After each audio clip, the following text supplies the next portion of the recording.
Greetings, humanity, and welcome to Channel Other Doc. I am Jim, and what am I doing here? Oh yes, that's right. This is the premiere of our short campaign, Void's End. I'm Jim Ryan. I use he/him pronouns, and this is my channel. We were dealing with various technical things, as always is the case with premieres. So we finally have jumped in, and we're doing the thing. I'm very excited.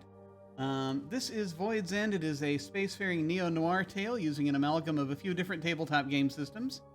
Today we're going to be using Durance by Jason Morningstar, primarily, to create a starting scenario for our story, with a little bit of dirty secrets thrown in toward the end. And so we'll be getting. I'm very excited to see how this works. But in the meantime, we're going to go around and say hi to everybody, see who they are. We don't have characters set just yet. So I'd like everyone to tell me who they are, and if you have a favorite piece of dark sci-fi media, or just one you kind of like, or just one you don't hate that comes to mind, feel free to let us know what it is. And so I'm going to go around from the top. We will start with Alyssa. Hello. Hello. My name is Alyssa. My pronouns are she, her, and I am your friendly internet spinner of yarns and teller of tall tales. And my favorite dark sci-fi is probably between The Expanse, got a little bit dark in some of the later seasons, or The Chronicles of Riddick. Oh yeah. It's been forever since I think I last saw that in the theater. I think that was some time ago, but I remember it, and that's when I came to realize that I came to start noticing that the new thing at that time that people were doing, and then going then ended up getting copied a lot in other films, was for segmented metal. That's when we started to see a lot of segmented metal in sci-fi films for whatever reason. Yes, very dark, very dark. I also have I mightily enjoyed The Expanse, and the sort of thing we're going to be tackling might be that's something that one can definitely use as a touchstone if one desires. Now let us head over to Lloyd. Hello. Hi everyone, my name is Lloyd. Hey there. Hi, how's it going? Just a dude, don't mind me.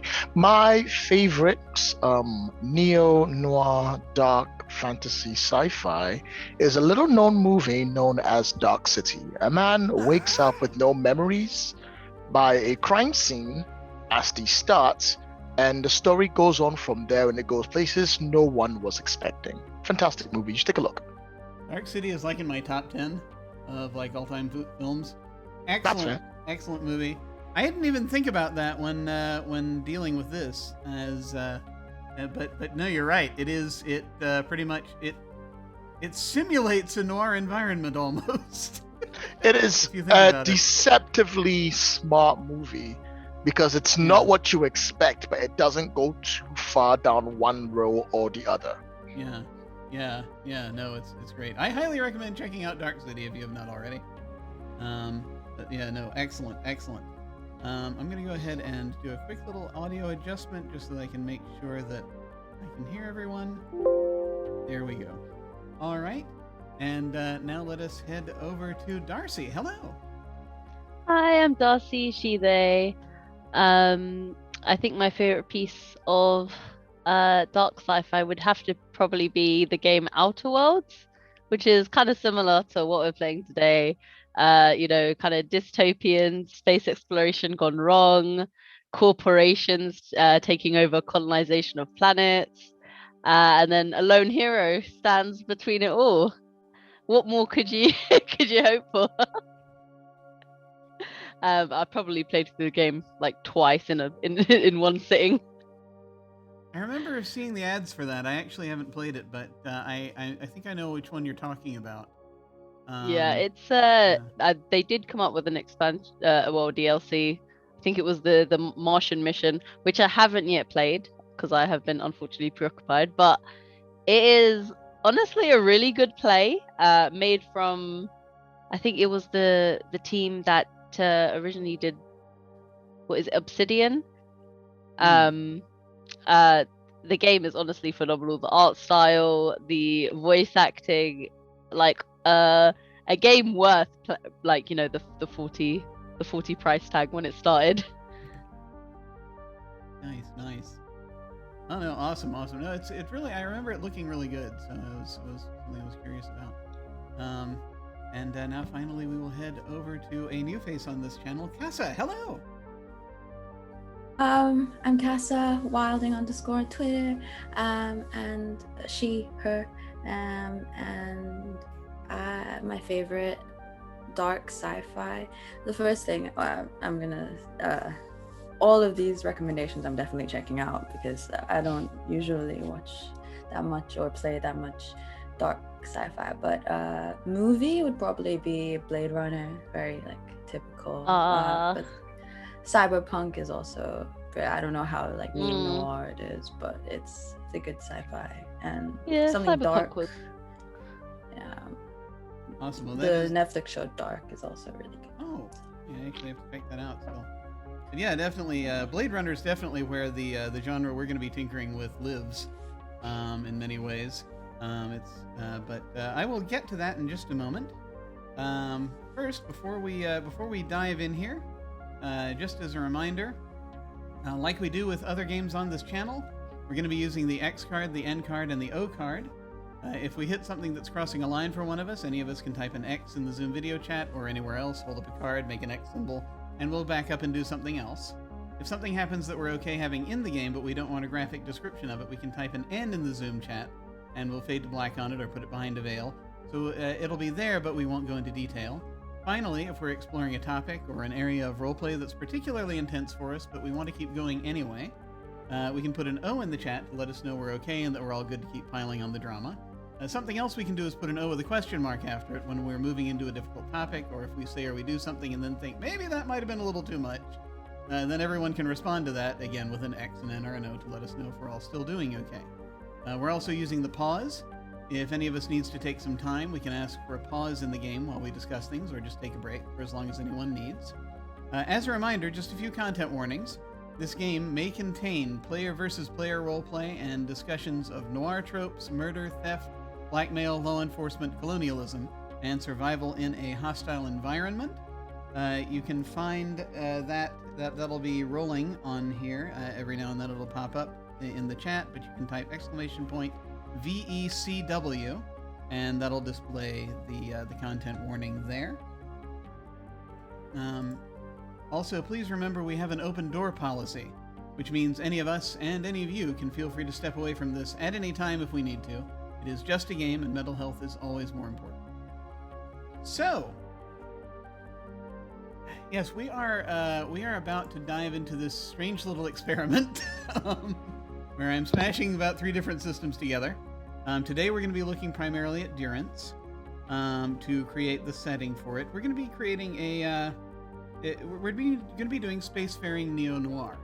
And you don't see a lot of examples of that. The most famous example of neo-noir, typically that you'll see, sci-fi neo-noir at least, is Blade Runner, as had been mentioned.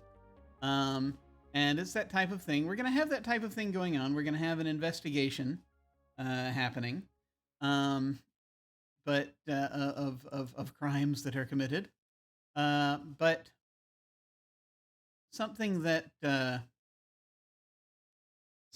basically is that you don't see quite as often is when it's set like in space. In this case, it's going to be set on a space colony of some kind, usually on a distant planet.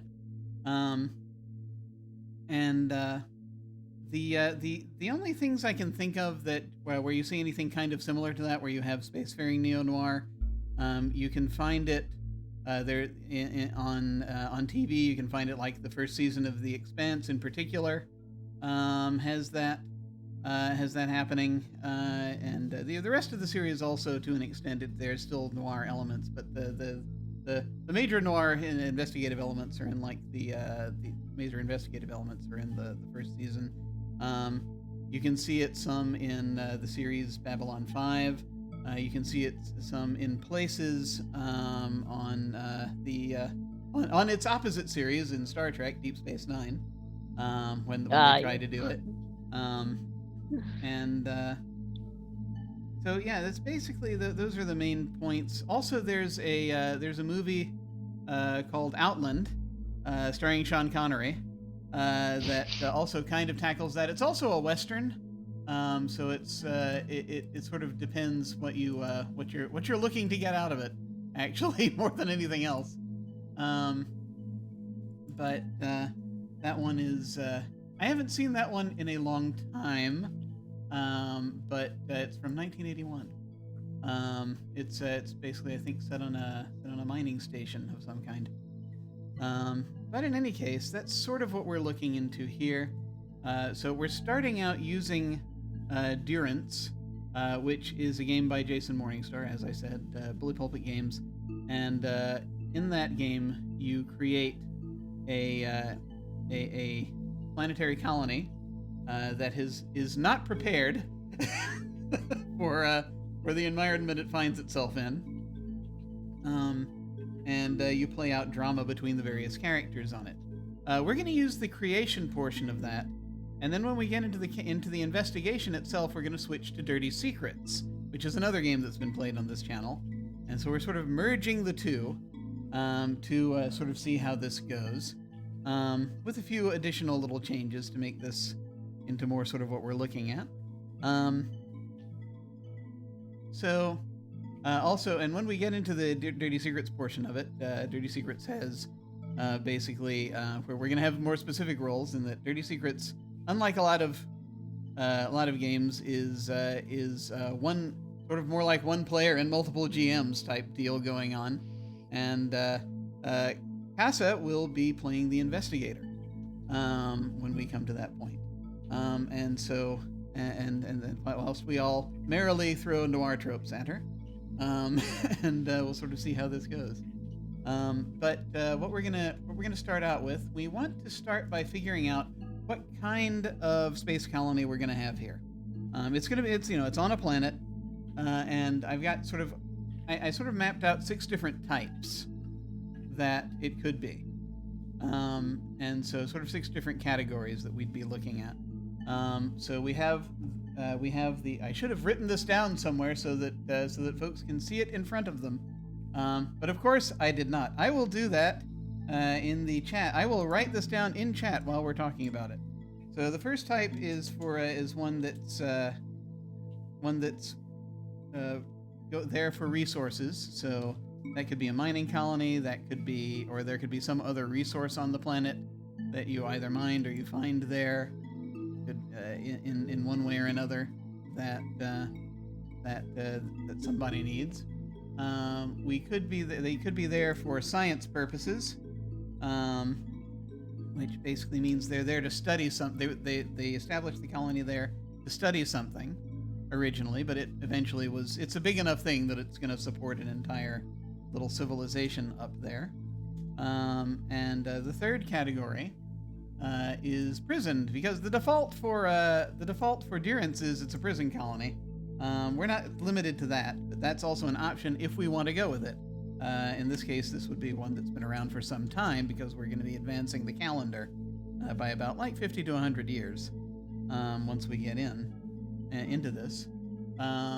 It could be a way station of some kind, basically something that somewhere that is just a stop off for other people going somewhere else. So probably a little bit smaller than other colonies, but there'd be enough of an economy around there for there to be stuff happening. There is the possibility that it is a military outpost, which would create an entirely different set of circumstances. But that could be its primary thing. You can also have civilians there, but it would basically be like a big military base there. Would be that city that's up there. And then finally, it could be it could be leisure. It could be something that's been developed as a leisure planet of some kind, where they tried to set up as a vacation spot. And so those are our categories. I've gone ahead and put them in the Zoom chat so that you folks can see them.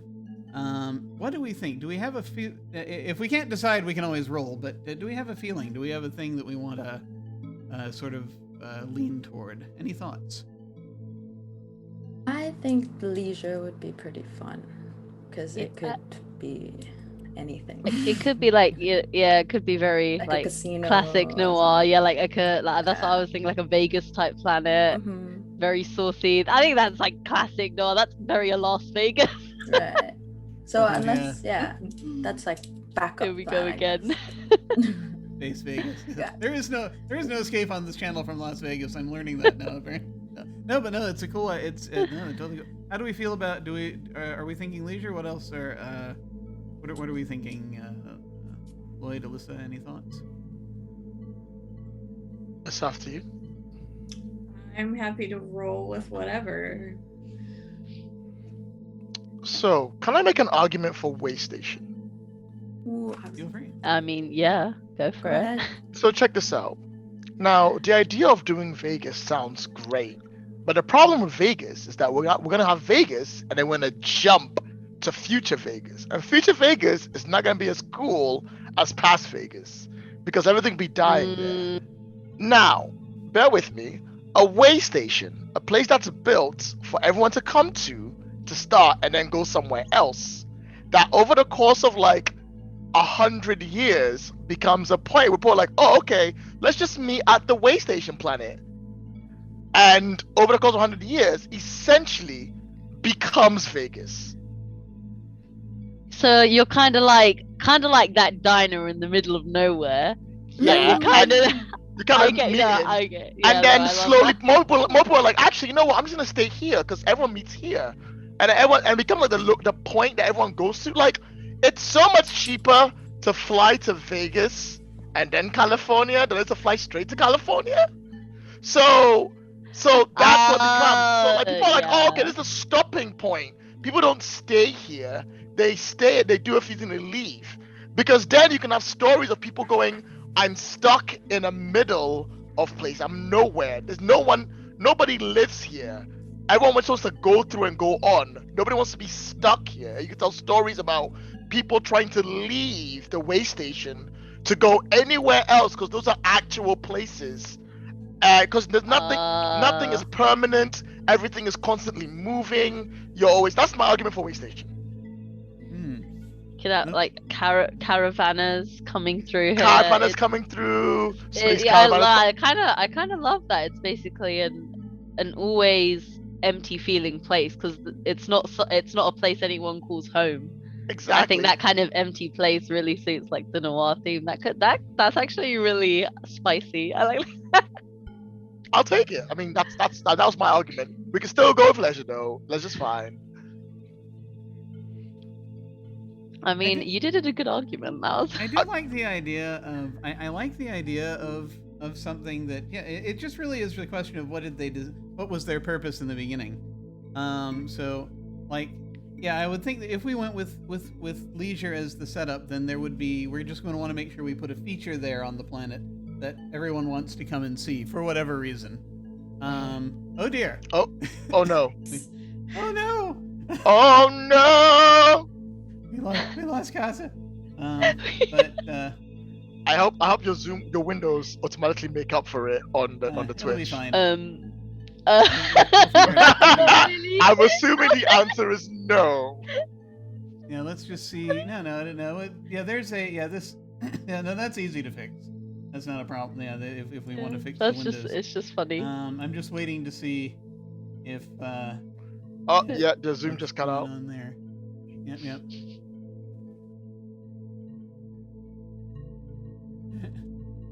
There we go. Yeah. I There think needs to be a feature for Zoom where the picture doesn't increase when there's more people. It just stays where it is. I wish there was a feature for that. That would be really cool. Let me go ahead and Okay, she'll probably be back in a sec. In the meantime, I'm gonna do that thing where you can change the things. Here we go. No need, as it turns out. Hello. The trick. Oh no, you got to move up. You might have to move our Zoom windows around a bit though. Oh, oh my gosh, I'm that's past no that. problem. I'm the investigator. I'm sorry. I'm sorry. It's not on purpose. I can't help myself. No worries.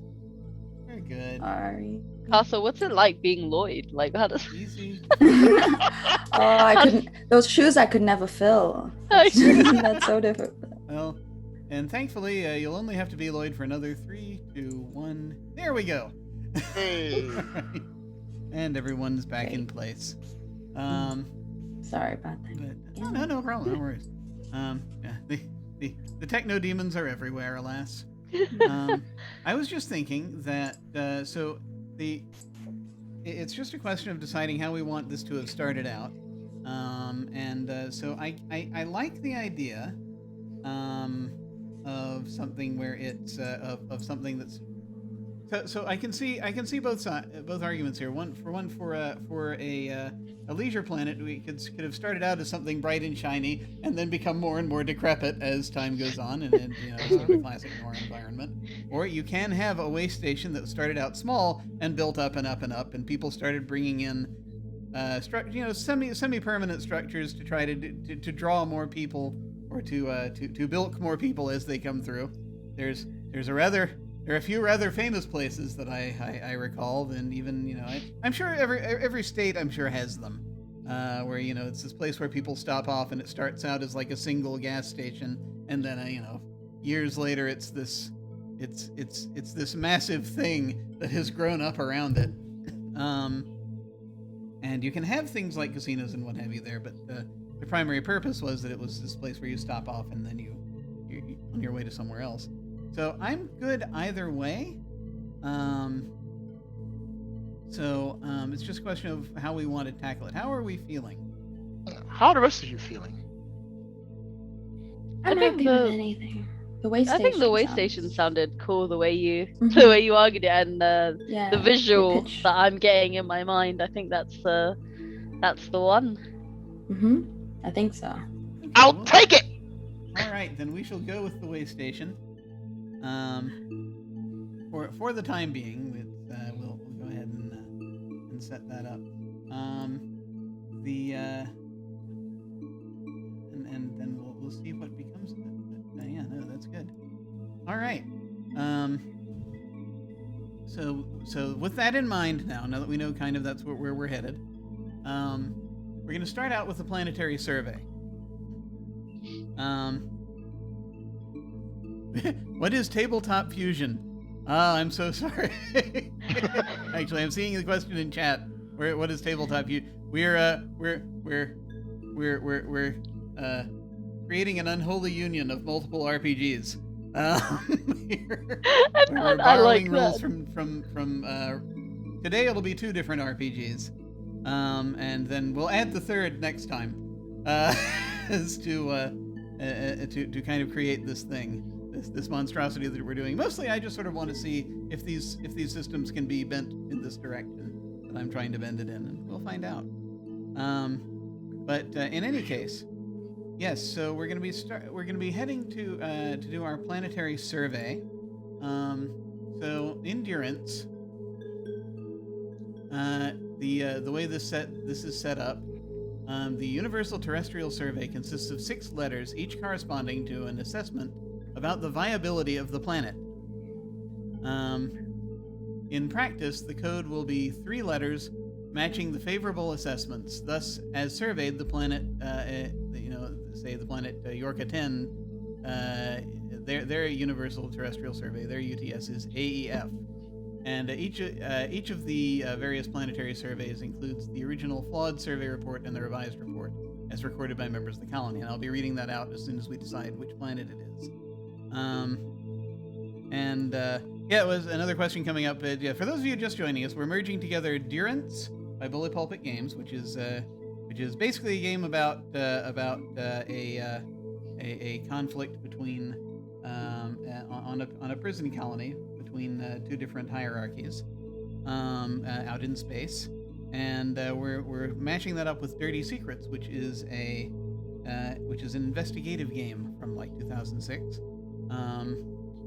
or so. It's a modern noir game, basically, where you have an investigator going around trying to solve crimes.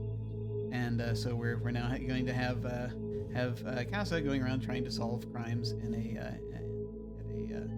space colony, and so that's basically what we're going to be doing. But first we must do our survey. So here's how this works. We're going to go around, and so figuring out where we start on here. We could just start at the top with the way I have us on the overlay with Alyssa, or we could choose randomly who starts if we prefer. 3 of us will get to. It might actually be best if we do this randomly. 3 of us will get to do the pick a letter from the Planetary Survey as a thing that we decide is true. 3 of us will get to pick a thing from the Colonial Record, deciding what that is. What there is true. And so that's kind of what we'll do. We'll do the Planetary Survey first. I think what we're gonna do, if we're good with this, is I'm gonna roll a d4.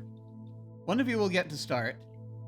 It'll come round through. I'm also playing, so it'll come through myself as well. The reason we're doing this randomly is because one person's gonna get to pick 2 letters, because there are 5 of us and there are 6 letters to pick. So I'm gonna roll a d4 to see, as based on my screen, I'm gonna have 1 is Alyssa, 2 is Lloyd, 3 is Darcy, and 4 will be Casa. And let's see what we got. 1. Okay, so we are in fact starting with Alyssa. So looking at and you're seeing Roll20, the first thing, the Planetary Survey. So these are 6 facts that were reported in the initial survey. Only 3 of them are true, and you get to pick one of them. So we have atmosphere is excellent, geology is stable, biology is benign, climate is mild, hydrology is favorable, intelligent life is absent. Which one of those would you like to be true?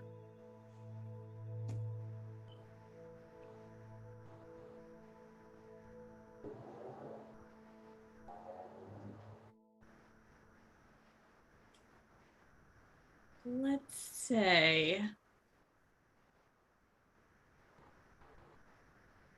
the climate is mild, unlike the last time we played Durance. The climate was not mild. It was extreme. Okay, let me see if I can draw a little circle around that. Yes, I can. Okay, excellent. All right, so the climate is mild. That's been locked in as true. All right, so now we go to Lloyd. And which one of these items would you like to be true? Oh.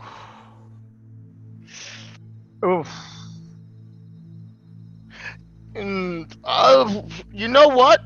Intelligent life is absent. Okay. Let's have it be a desolate Planetary Survey. It's the only life on town. And now we go over to Darcy to decide which third thing is true. Ooh. Does hydrology mean water? It does indeed. Thank you. I think hydrology is favorable. Okay. BDF. I shall now look in me trusty charts. See which planet that is. B, D, and F. So it creates a planet through choice. NuKo. Eucalyptus. It's not like Wiz Khalifa, but New Kolima. Yeah. Here's a. I'm not sure what the original reference is. I know there's a computer game that uses that. But a magical land of Kolima, but it's probably not that. Let's see. So let me go to the right page here. Okay, so here's what the survey said. Well, actually, before I even tell you the survey, what this means, by the way, they reported the atmosphere was excellent. They reported the geology was stable. They reported that the biology was benign. Those things are not true. So, Ooh. the entry for New Colima states, the survey said, New Colima is a water world, but her seas present no challenge to colonization, averaging only 2 meters deep. The climate, planet-wide, appears temperate and stable. No signs of intelligent life were noted, a strong contender for a colony. So, the revised survey, once they got there, states, we brought filters, but not enough. The atmosphere here contains corrosive fluorine and is lethal to breathe directly. The warm, shallow seas make construction and agriculture, aquaculture as well, difficult. We've learned that life here has unusual and deadly biochemistry. Nobody wants to stay here. Oh no. They set out to build their way station there, in this place, and realized what they would have to do. So, that's New Colima. They have little details that sort of what do we call them? Little flavor details with each of these that can come up rapidly. That happen, or that don't have to. I say that happen. That are things that you can throw in at various points. We won't be worrying about that. But if anything helps. If anything helps sort of give ideas or impressions, let's see the details they have. Number 1, a grove of pain trees secretly tapped to harvest their Icarus sap. Number 2 is the sinking palace, whatever that is. Number 3 is someone saying, we call it the raft of the Medusa. Number 4 is the island, a marine behind every gunport. Number 5, the last case of filters. Number 6, someone saying, save the bones, lad. Captain Sharp has a use for them. And we'll be getting into who Captain Sharp is in a little bit. But yeah, so that's New Colima. I'm going to go ahead and write that down on our for the planet name. We can actually change the name if we want to, but I'm just writing this down because it's what we have presently.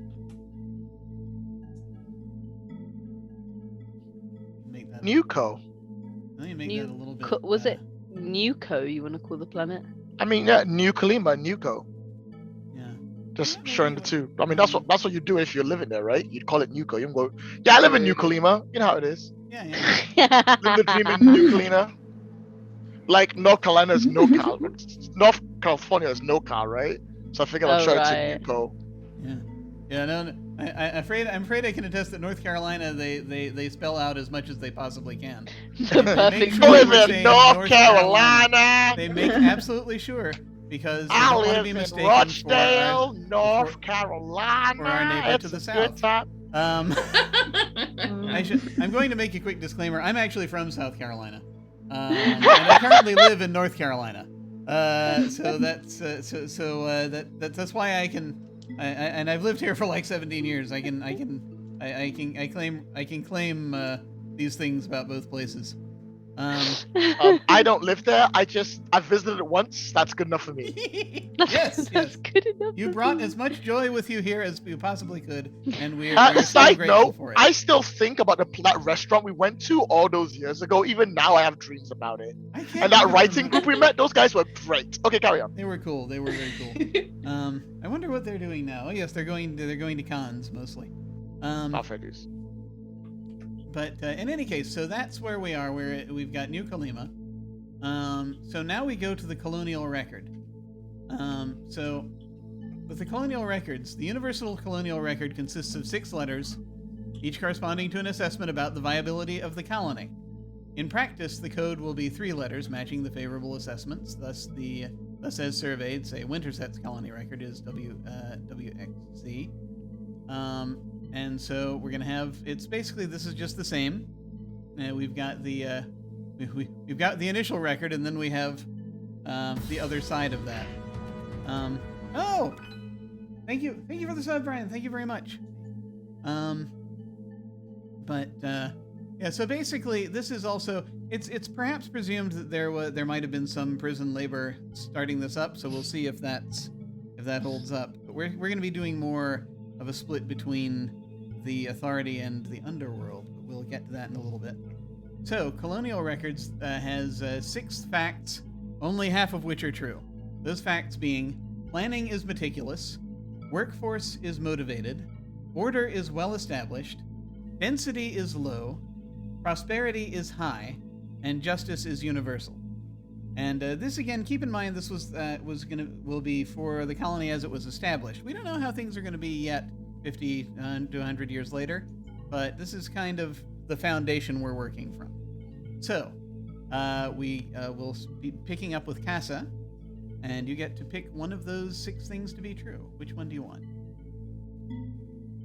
Density is low? Density is in less people, right? Yes, lower population Yeah. of peoples. Actually see if there's a... let me see if I can find the... Because I didn't... There actually is like a thing that I can read out for each category. And I'm wondering if we have that here. No, we do not. Never mind. But, I had cards. Once upon a time, I had cards with these on them. I don't know where they are now, sadly. But, yeah, population density, basically, is what we're talking about. So, yeah. Okay. V. Yeah, definitely. Let me go ahead and draw a circle around the V. All right. Now it kicks over to me, and I must decide what we want for this one. I'm going to say workforce is motivated. For whatever reason, they want to work here, even though it is a terrible, terrible place. And now we go back around to Alyssa, who gets to choose the final truth for the Colonial Record.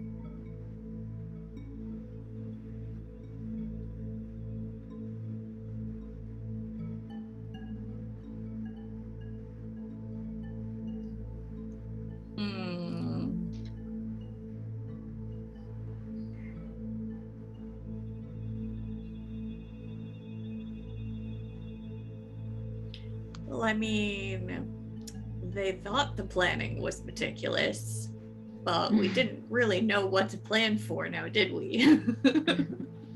There. You want to go with planning is meticulous? Sure. Okay. All right. So, draw the circle. There you go. All right. So that is.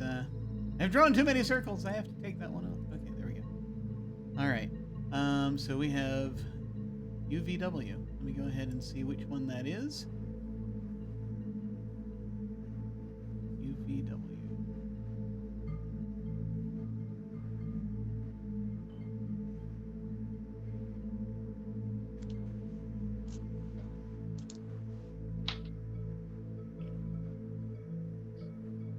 Gloff. Or Glau, depending on which side of the room you're standing. Okay. I guess I'm gonna try saying Glau for now, and then I may switch back and forth. I don't know. Glau. Okay, Glau has been firmly established according to this is the authorities' record on it, right? So from the authorities side of things, Glau has been firmly established according to authority specifications. The colony modules have been arrayed around the administrative hub, built from the hull of the one-way initial transport. The secondary phase of bringing the industrial and residential infrastructure online is underway, with crews working around the clock. Though these efforts are currently using all of the work cycles intended for food production, rest assured that this is only a temporary measure. And now from the workers' side of it, the workers who might have been convicts, the modules were damaged on arrival, and the precious schedule got so very bollocksed. Corrupt bastards have been grinding us to death, trying to catch up ever since. And every ounce of our sweat and blood goes into expanding the colony instead of finding a way to feed ourselves. The Marines take any food we produce straight to the top while we all starve. We can't take this much longer. Even the swells are poised to riot. The swells being the the folks who are there voluntarily for whatever reason.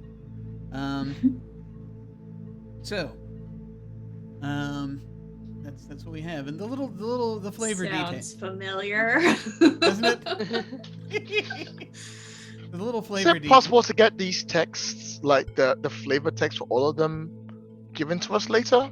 Yes. Just because it might inspire what we're trying to go for. Oh yeah, no, I will make with the Handouts. the text, and I shall make with the handouts in a bit. So details. Again, these are flavor details. We don't have to use any of them. But the Georgia L's Emancipist and Secret Wrecker, which those are types of convicts. 2, an elaborate meal served on fine tableware. 3, a shrine to a living man made out of piled stones. 4, a food cache booby-trapped with a grenade. 5, 2 or 3 missing lags found, their throats cut, way out by the weather station. And those are again people doing odd jobs on the convict side. And 6, a human hand sent as a message. It's always delightful. Little flavor things. So we have that now as well. So Glau on New Kalima was how this colony started. Go ahead and write that in here. Here we go. So now the last thing I want, the next thing I want to do is I am going to go ahead and do drives. Now, the game of Durance has 3 drives typically. One of them is savagery, another is civility, and then a third you pick. By the time we get to the time we're at, savagery and civility, while they'll be around, won't necessarily be as prominent, I think. But so we want to know what this other drive was that helped them survive at this colony. And so the way we do this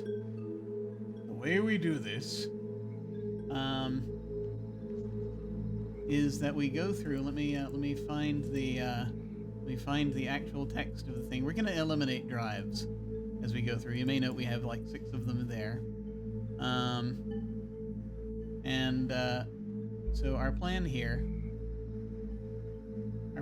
basically is going to be as we go around and we each cross one of these off. We keep going around. We each cross one of these off until we only have one left. And so the drives that are sitting here, you have control, status, safety, harmony, indulgence, and freedom. And so that's kind of how we're... So continuing in our rotation, we're going to go to Lloyd. And you get to cross one of those off. Freedom. Freedom! There is no freedom allowed. You can't be a way station and also have freedom. That's fair. Wow. Okay. And Darcy, what do you want to cross out? I think there is no indulgence. No indulgence. Interesting. Only pain. Only pain. So dark. Awesome. And so over to Casa. What do you want to cross out? Safety. No safety. It's dangerous out there. There is no safety. And now it's over to me. What drives us? Let's see. Control, harmony, or status.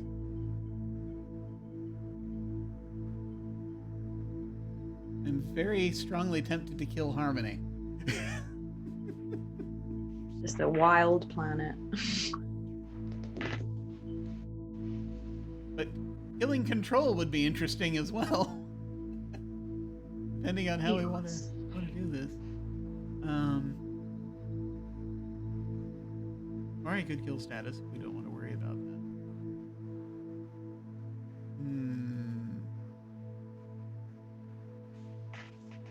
Yes. I'm gonna kill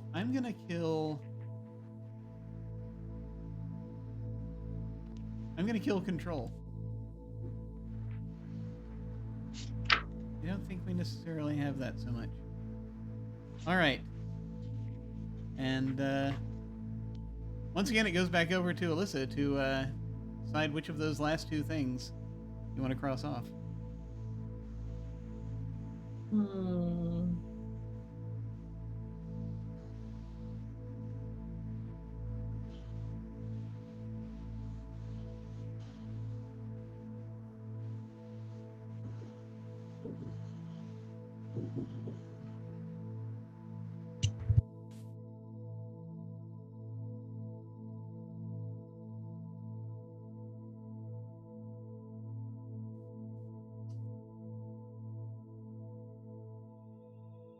I think harmony. So what drives us is status. Position. Position is very important. I could see gonna- that. Yeah. Put this way station on the map. Yeah. It's like we don't have anywhere else to go. We're stuck in the middle of essentially the Milton Keynes of space, but it's our Milton Keynes of space. I can see that. That's great. Great. Okay. So, at this point, what we're gonna do is we're going to talk about the colony a little bit in general, because again we're gonna be pushing this. So we're gonna push things forward. Actually, we've got some questions we need to answer. Before we even do that, we got some questions we need to answer, because it's going to be important for us to know these things. So the first question we need to answer is, what unfortunate thing did the colony have to do to keep from failing? What do we think? Eat the rich? No, not that. So obviously, this is a powder keg. But what do we think happened? Has to be uncomfortable, right? Not wrong, just uncomfortable. At least, yeah, I would say there has to be something that the colony did something to survive. It did something to keep from failing. What do we think it did? It can be like utterly horribly wrong, and maybe not everyone knows about it, or it can be something that is just uncomfortable that people know about. Maybe. Can it be wrong though? I'm sorry? Can it be like kind of really dark? Oh sure. I mean, as long as it's cool with everybody here. What I if have something one, but like it's boring. what if something like a tad gory but plausible in space travel? Since I'm guessing, since the air was toxic, you have to think about, the buildings they have and such. Mm-hmm. What if, to create like one of the main like hubs, where you're safe from the toxic air, they used a bunch of people's lungs to create like a living, breathing filter? Oh my god. That's pretty cool. I thought at Biofilters first when I heard it, I thought you were cool. just putting people Yeah. on the wall. But now the lungs. I feel like that was the plot to like a Rick and Morty episode. I don't know, but like a house made of people. yeah. Oh my god. I like No, the but the lungs concept is- of a biofilter because it would be like, it wouldn't be just, we just need people with lungs to breathe. It would be taking Yeah. the lungs and then connecting And them. so they creating like a pump- breathing, like a biofilter. like a And everyone thinks, biofilter. everyone thinks I the like that. authority, I guess the authority story is that, our scientists created a breakthrough filter that, but that's not what really happened. Filter is It also works well because it could be like a plant-based mix of human thing filter that's gotten from the area. Because the biology is not benign here; it's wild and crazy. So it would be something that takes lungs, and that's the opposite of photosynthesis, where it pumps out air instead of taking in oxygen. So that would really work. I love that. I'm happy to go with what's called human-created biofilters to create air, and that'll be technology that's always been there, but nobody wants to talk about. Dang. Okay. Or it could be that no one actually knows what the filter is. Also that. Sometimes they can hear faint scream. I'm joking. The screaming. now in the you- Before we continue, though, is everyone comfortable Yeah, that that's- you I have just long wanted- I'm created just doing a quick biofilters? check-in. Yeah. Also, even in text with folks, just make sure we're okay. I feel as though we're probably okay, but I just wanted to make sure. Just do a double check.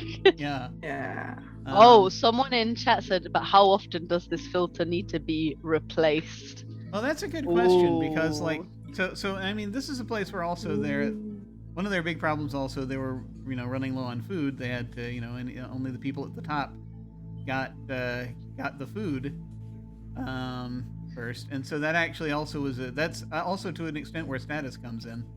I have to wonder if eventually they were prosperous enough that they were able to replace these filters, or is this still what they use? Well, I yeah. mean- So, like, Yeah, is it something they're definitely. still doing? People go missing. We're not sure why. Yeah. But people are yeah. always leaving, so no one thinks nothing of it. Oh, Like, God. I love the idea that biofilters are still a thing people use, and it's what happens to people who are untoward and brought about. But I feel like there should be other filters they use. It's just one of the things they do for emergencies, and also something they can fill out and they use. It's just they don't. Hold on. Let me come back to that again. We don't want to make a prison planet, right? We've 100% that we're not doing Yeah, a it's a prison way planet. station, so there can be a prison on the Yeah. planet if we want there to be. But Well, the what if this is what happens to people that are unwanted? Like there's an underground. yeah, because you did say status, right?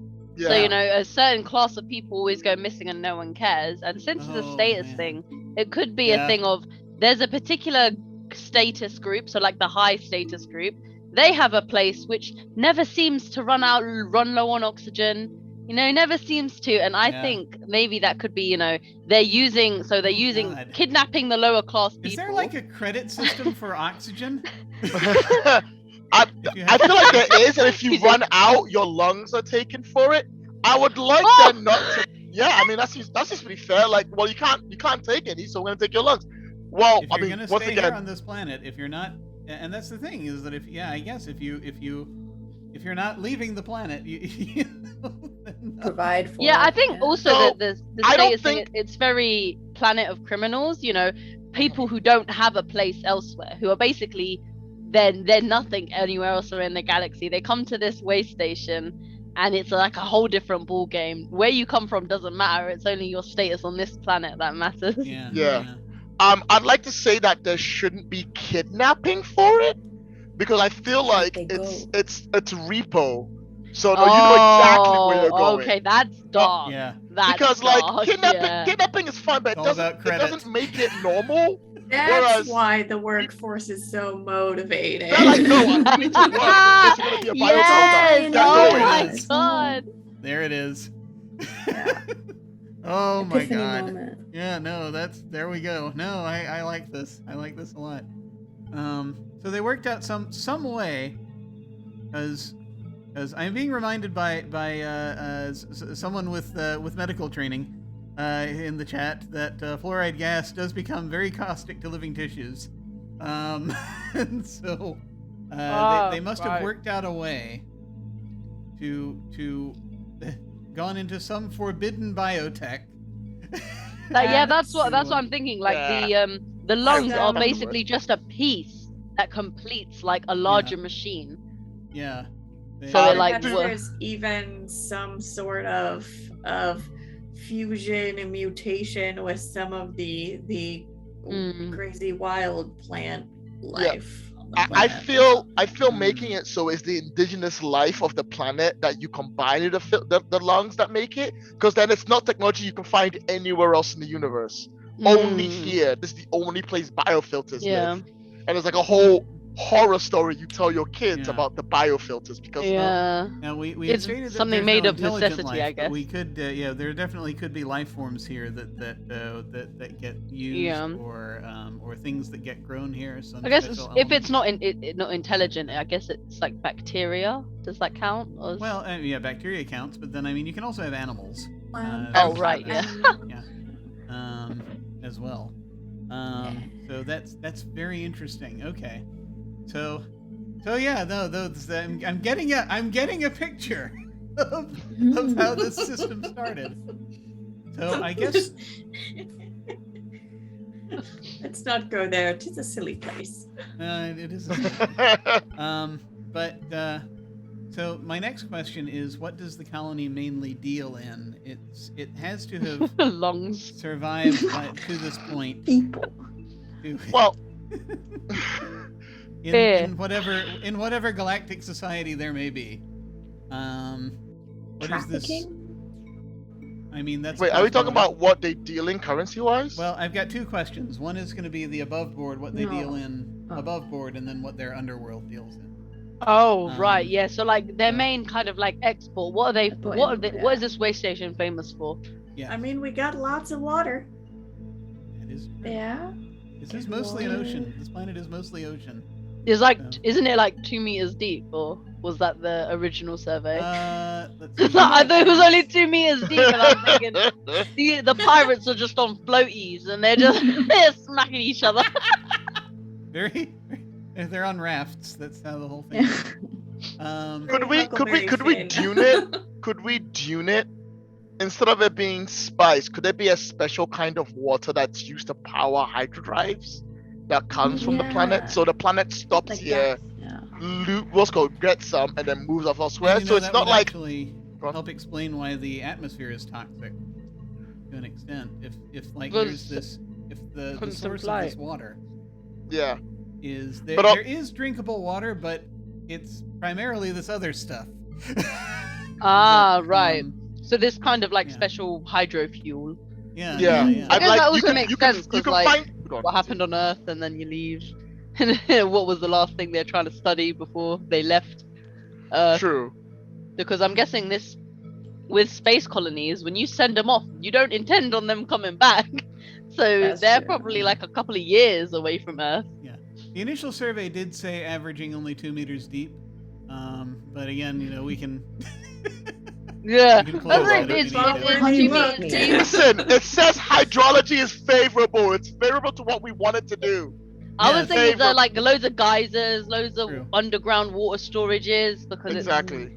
Yeah. And like it's the only water's 2 constantly meters because it pollution. just goes down. And I think. Also, and what there's makes it established good is fact that we it can doesn't say that- become.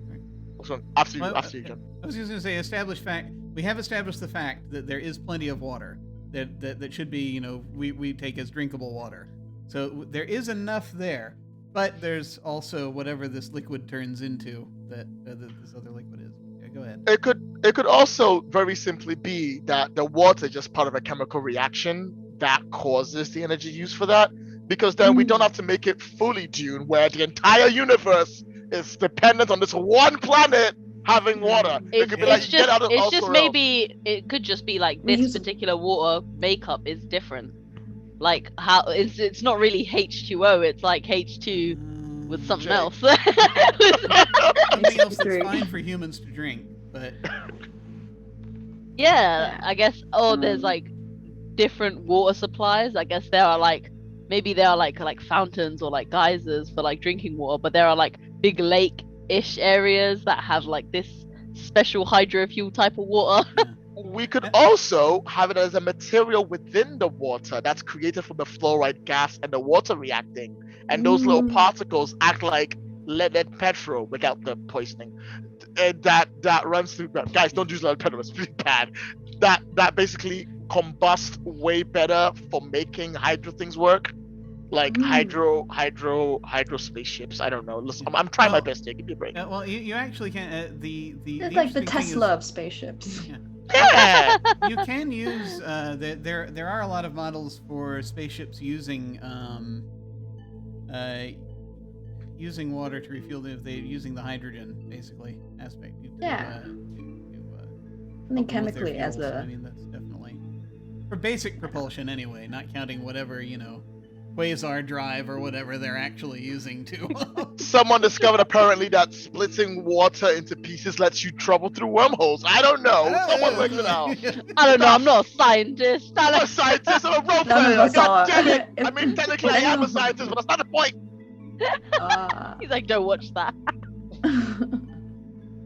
Okay, so that sounds That sounds so. It mainly deals in whatever this. So just so I'm clear and make sure I'm hearing this right.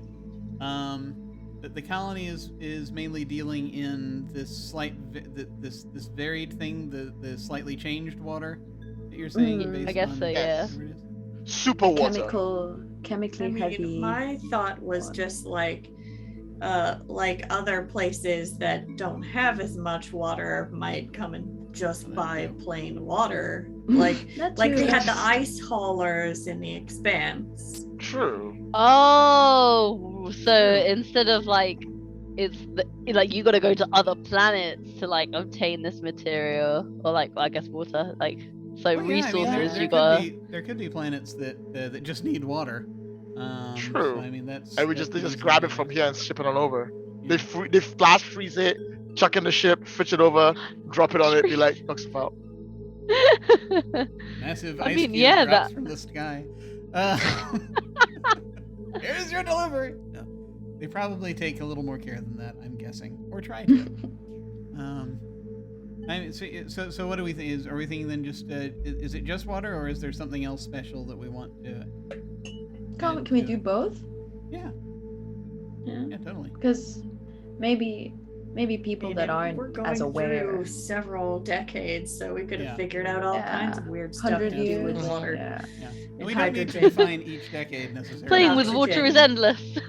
But let's say that its main exports are probably water and a superfuel of some kind, Mm-hmm. Sounds fair. made from things that make the atmosphere toxic. Mm-hmm. Basically, so that works for me. All right. So I'm thinking maybe it's a mineral of some kind that's that basically. Or like a Unobtainium. chemical. Yeah. Oh God, no. element. Let's not call it that if we possibly can.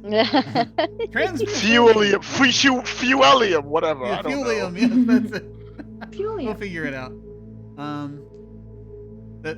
I died a little bit inside the first time I saw someone use the word unobtainium unironically. But what does the colony's underworld mainly deal in? Ooh, I mean, lungs. That lungs. No, yeah, so Lungs. human trafficking, kind of.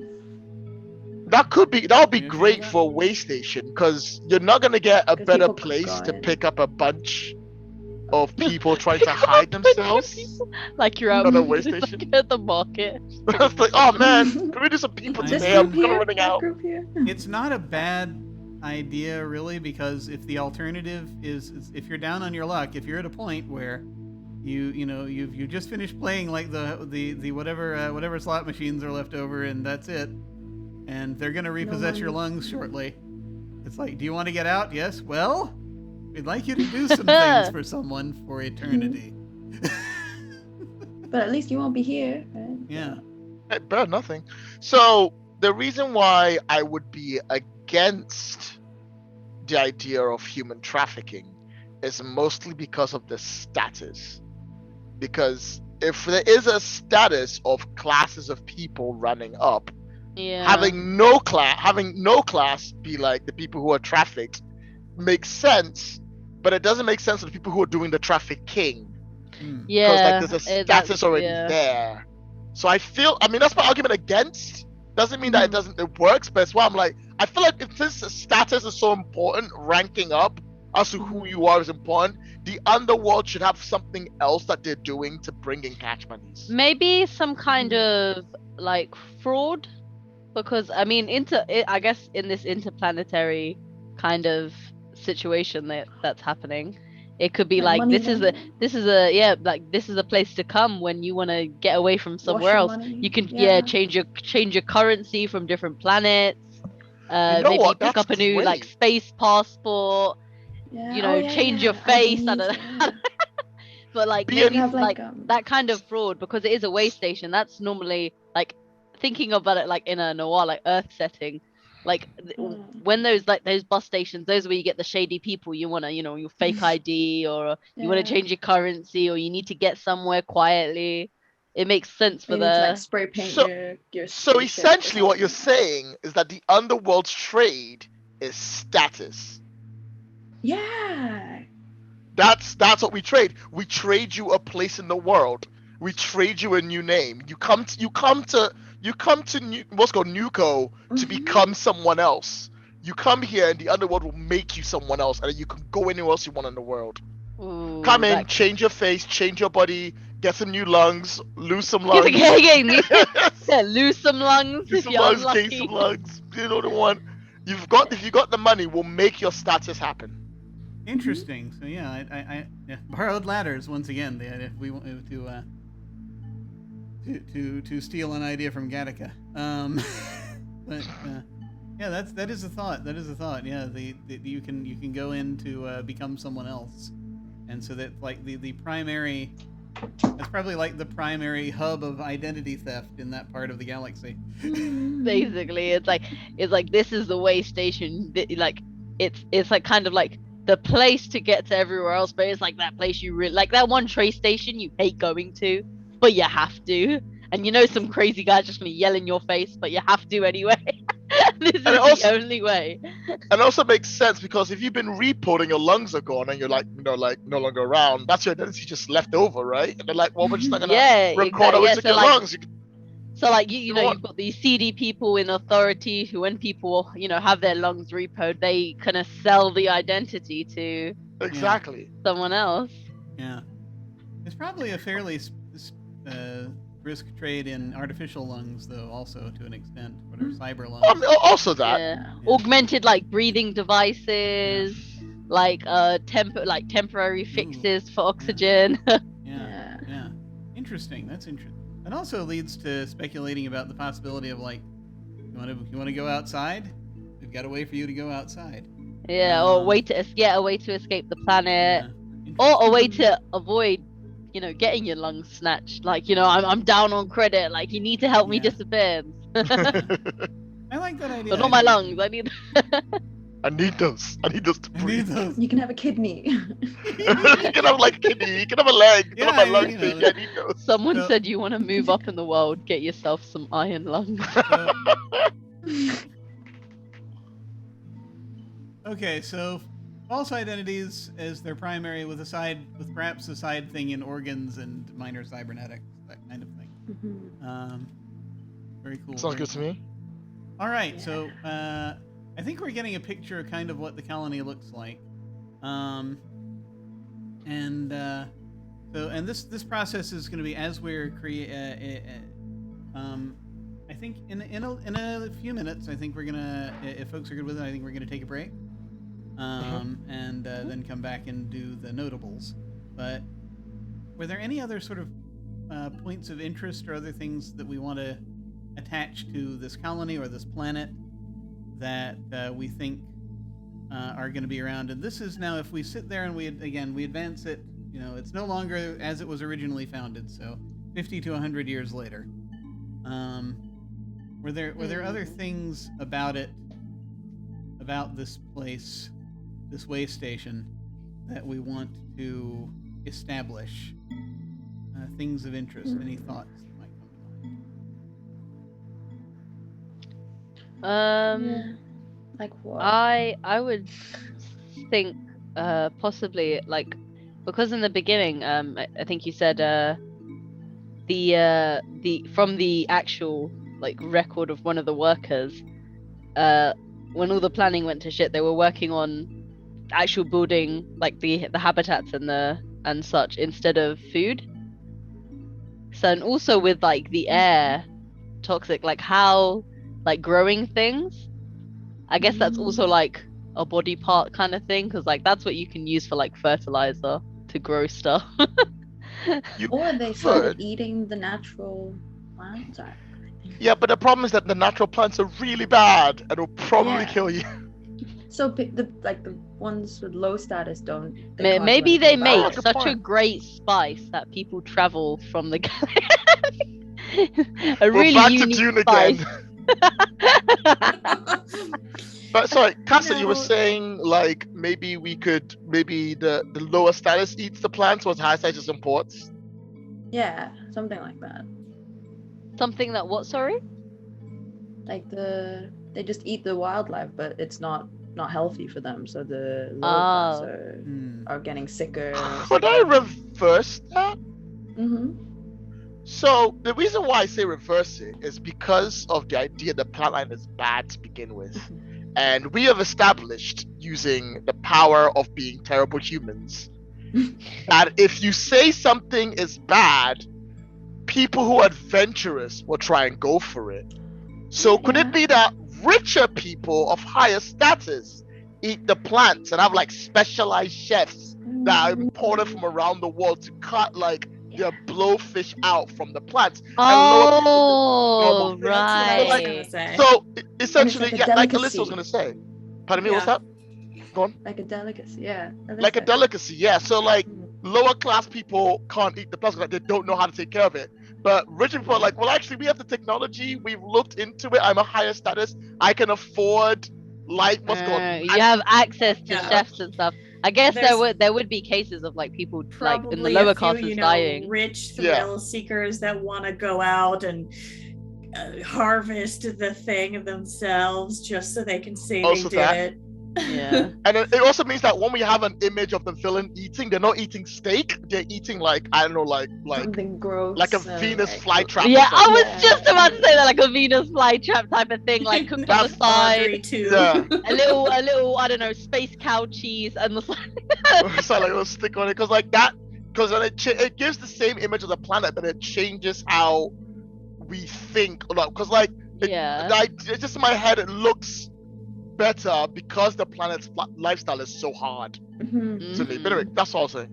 Yeah. I actually think to an That's extent we great. can have both, because there are going to be some things that are like hyper rare that are on the planet, and that totally it's like these are things that are only served to the elite, or it's like you have to sign a waiver to be able to eat this thing type stuff.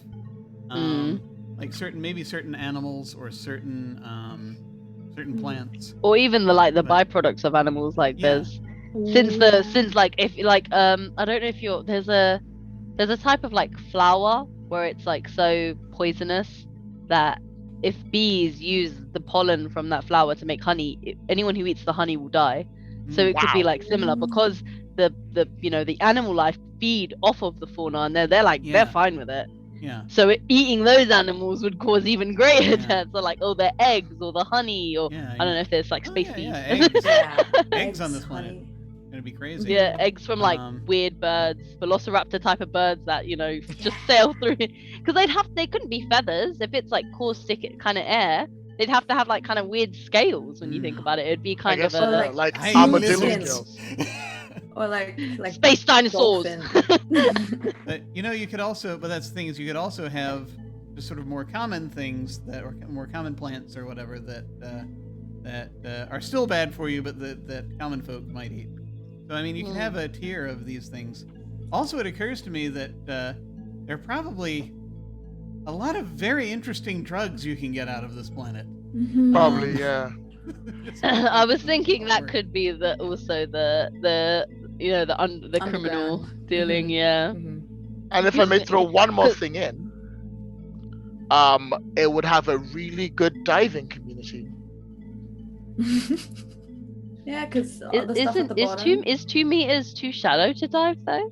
Yeah, It's but like remember the 200. land is unstable with like caves and running through beneath and stuff like that. So Oh, so like aqua caves. So you'd have like Hmm. divers. That's that kind of their thing. that's with, not a like, thing. There'll be a tools whole and lot. stuff. Yeah. Oh my Yeah. gosh, yeah.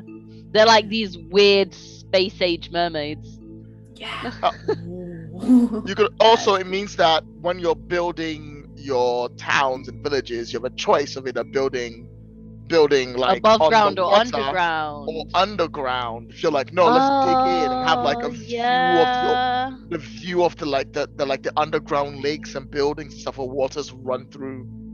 Yeah. Find yourself a That, really yeah. cave, Cavern, go to the top. Water cavern living. yeah. That would be cool. I am starting to get a sort of a picture of like if they went in and they like started hollowing points out. Remember, there's not a huge amount of available land directly, but I guess if you you only have to go down 2 meters, right? Yeah. Yeah. Yeah. So if you find areas where you can find pockets of air, like breathable air, or Yeah, it air could that be you like make that. That's breathable, your you filter saving out, grace. right? Yeah. You filter Yeah. out over time. That could And then also you can be have- like the kind of the lower status people kind of like their escape. Like maybe diving is something that is like frowned upon because that's a way you can escape. Kind of like, you know, you just jump into the water and you know the caves.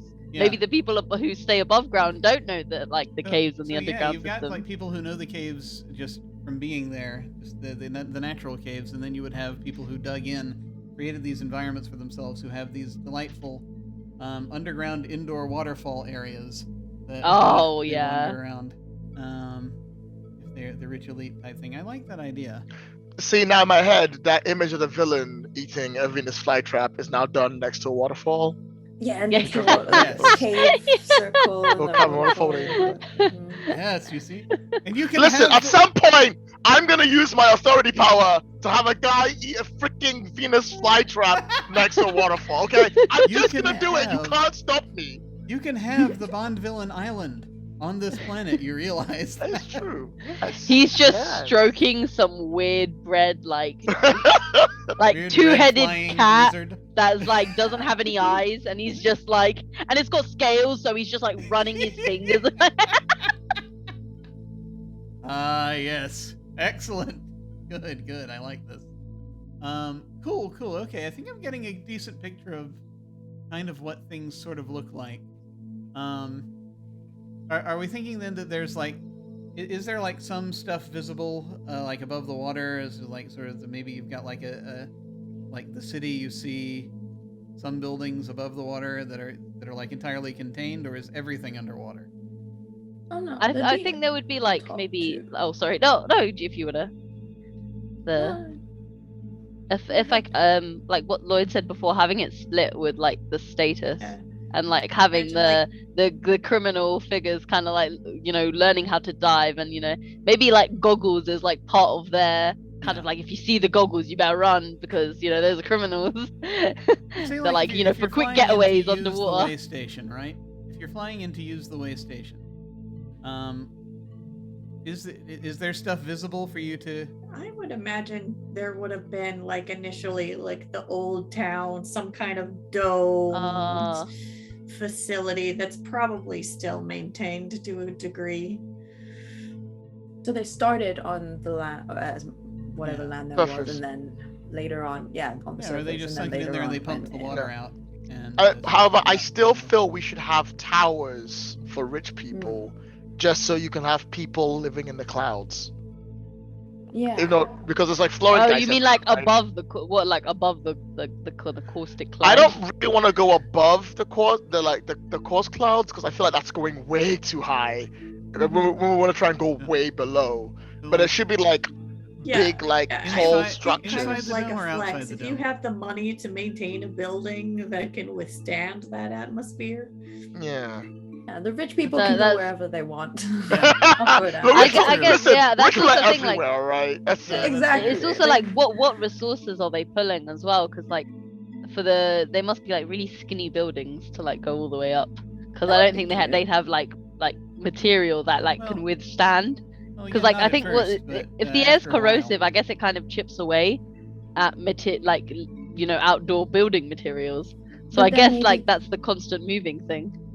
And then maybe the outside of the building the wildlife starts growing on it, so it kind of. protects Oh, it so in like a kind of way. protect. Mm. Yes. Oh my God. Right. Like Yeah. futuristic like biodome cities. What that's Yeah, great oh my about gosh, is that's pretty because cool. what's great about that is because you have now an image of people like window cleaners wearing full body suits, having to like rappel down to clean windows of They some look rich more guy. more like beekeepers, like Yeah. with like super Yeah. strong. Oh, yeah. Huge thing. But like in order for them to clean a window from some rich guy having this You meeting, gotta kind have of view of the basically an staff. environment suit to get out there. You know, you're Yeah. not wearing your Yeah. spacesuit. Also, we need like, because we need something on the surface so people know where to land. yes. If anything else, so they know where to land. It'll be good to have something up there. Yeah. Yeah, you could easily have like a dome with maybe bits that you can pull aside, or you know, this with a dome with doors, whatever. You know. Yeah, we're definitely 100% down for Dome. Dome is Yeah. Mhm. Dome is in. Yeah. Dome is in. Dome could be like that. Sorry, like the major hub, like that. You know, when you Where the think of like that. filter is or something. Yeah.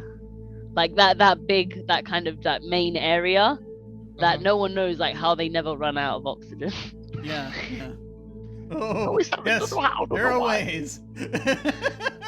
Who knows? Who knows how that's happening? Just don't ask questions. Our don't ask. forefathers have to do some real nasty shit to survive.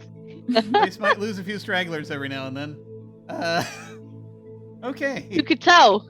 With everyone moving all the time, who could tell? Maybe a few people went missing. Yeah, who could no, tell? no way to know. No way to know. Okay, I think we're at a good place to move on. So I think we're gonna go ahead, if we're good with this. So we're gonna pause for a little bit. We're gonna take a break, and then when we come back, we will populate this place with characters, with notables as they are called. Nice. And, we'll see how this. Are we goes. not gonna kill them all in 50 years? No. The colony survived. That's the point. Is it made it? Okay. But yeah, some of them are going to definitely end up dead though, because part of this whole thing is a murder Time. mystery. But, That's fair. we'll have to see how it goes. All right, we will be back shortly. See you in a bit.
have returned. And now we are going to work on the notables. Now, there's an interesting little thing here. Notables are going to be characters that exist, but they're not characters with a capital C as recognized by the game Dirty Secrets, which we'll be transitioning to in a little bit. What we'll be able to do is pull those types of characters from these notables if we want. And that's actually kind of what we're going to be doing for at least now. But then any new characters that we make up along the way, they can either come from this chart we're going to be setting up, or they can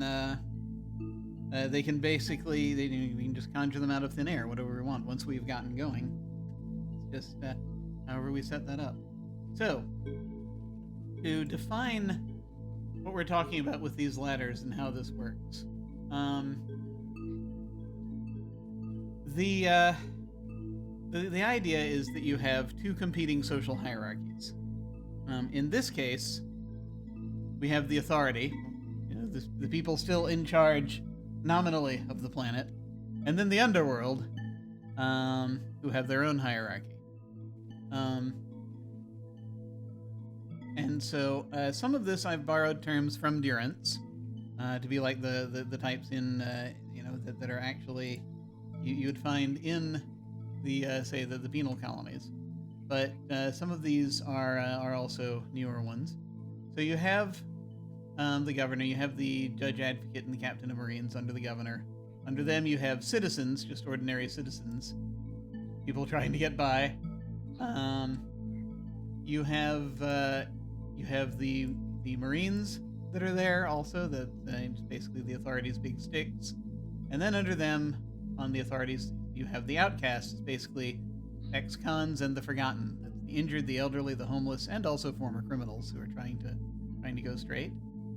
On the underworld side, you have at the top an individual known as the Dimberdamber. This is the boss, basically, the crime boss. Beneath them, the Dimberdamber's chief minions, the Abbot, who is a lord of vice, and Captain Sharp, who is a god of war, essentially, or basically, a person who gets you the drugs and the person who gets you who runs your security. Then under them you have individual gang leaders, heads of families, other criminal organizations. Just important characters with respect to those other gangs. You have the criminal rank and file, and these are just people who are ordinary criminals. You'd have like burglars, con artists, prostitutes, robbers, etc. And then beneath them you have convicts. So if there are people there who are currently imprisoned for whatever reason, you have them as well. So in this hierarchy here on the bottom rung, in Durance, when you play Durance just sort of straight, everyone on the right hand side of this chart are convicts. But again, we're figuring this is just a little different. This is much later in the lifespan of this particular outpost. So what we do is we each are going to have the opportunity, and we're going to be taking turns going down this ladder, grabbing a rung on the ladder, on a side on the ladder, and putting a character in there, a notable in there. Someone that we would like to be there in this environment, currently, on this in this habitat. So you're each gonna get 2 turns at this. So when you take your first turn, you're gonna grab, any available rung on whichever side you prefer. On your second turn, you have to grab an available rung on the opposite side that's not at the same level as the last one you grabbed. So for example, if one of you grabs the governor, you cannot also grab the Dimberdamber when it comes around to your next turn. You cannot have both a judge advocate and Captain Sharp. Right. So it's going to be... So you can't have a pair of similar standing characters. Exactly. Okay, sweet. Your two characters each have to have a different status. Now, when we make these characters, the idea, by and large, these will be sort of characters for a pool for us to pull from when we're being authorities in the dirty secret sense of the word in future sessions. But the idea can be, if by and large, if you make the character, you're probably going to be playing them. The exception here, of course, is Casa, who is basically just going to be giving us suggestions for characters she would like to see in the environment. Which so when it's her turn, she can just put a character there, and any of us can then later, if that ends up, can put a notable somewhere, and then we can, if we turn that into a character, whoever can play it, basically. Because Casa will be playing her investigator character. Does that make sense? Mm-hmm. Okay. Now, I believe the way that I had set this up, Casa actually does get first pick if she so desires, to help establish that. Again, because the odds are going to be so horribly against her when we actually start this thing that we want to give her a little bit of an edge, at least to begin with. So you're going to get first pick, and then we're just going to keep going around as we do this. I'm gonna reverse the order as well. I think that'll be fun. So it'll be Casa, and then Darcy, and then Lloyd, and then Lisa, and then me for when we're picking these. Yeah, I moderate these. I get to play. I play this game a lot. You're the god in this game, so it's okay. Oh, you are a creator. So Casa, which rung do you want to grab? I was thinking the outcast. So like an ex-con. Okay. Do you have a thought about what sort of character you want to put in there? Like someone that used to be in the criminal thing, but then left, kind of. And then, yeah. Okay.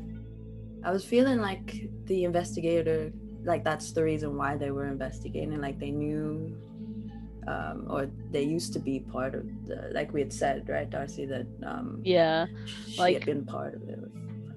So it's like maybe like a previous kind of higher up who was kind of like chosen, or maybe not, maybe even forced out.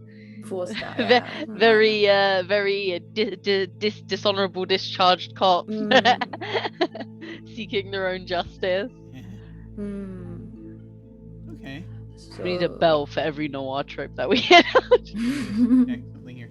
Yeah. So, does everyone have access in Roll20 to the text icon? It's on the left-hand side. You can click on the brushes, basically, or whatever it is. That it's sometimes it's a brush, sometimes it's a square, just under the cube. And the context menu, you go to text, and you can type. I recommend 26. 26. I'm probably going to be writing Arial 20 size 26, but just to make it kind of at least a little bit visible. But Cassie, you get to name that character then. Okay. If you have one. Yeah.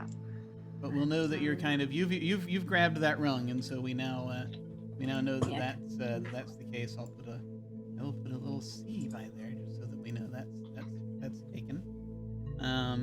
And so next it goes to, and so while you're working on that, we're gonna head over to Darcy. What rung do you want to grab? I'm thinking maybe a kind of like a gang leader. Okay. I was thinking she could be maybe one of, since we talked about the different kinds of like the dealings of what like the underworld are capable of. I was thinking maybe they could be like each gang could like maybe take charge of a certain type of crime. So like specialist gang. So I was thinking that maybe I could have a gang leader of new identities, or like recycling identities. Yeah. So like that's big business there, so definitely. Yeah, so like maybe stealing from those that have been lung snatched, which is what I'm gonna call it. Lung snatched. Lung snatchers. Lung snatchers. Yeah. They could like maybe this particular gang or this gang leader and their gang, like, kind of they're in charge of like the body the kind of the body operation. They grab the identities of those lost and recycle them through to new people, and then take their identities and. Absolutely, no, that's great. So yeah, you can feel free to if you have sort of an idea for that character's sort of personality, you can feel free to name that character and just write that name in the in that slot there, in that box somewhere. Leave some room at the bottom because we're gonna have an oath in there as well. Yeah. So we don't have to think of the oath at the moment, just the name. Right now, Right now, we're just working on the thing and the name. The name, if you want to put a name there. Again, you don't have to put a name there if you want to take if you need to take a long amount of time on names, absolutely fine. But I'm not worried about the oaths right now. We'll worry about that in a moment.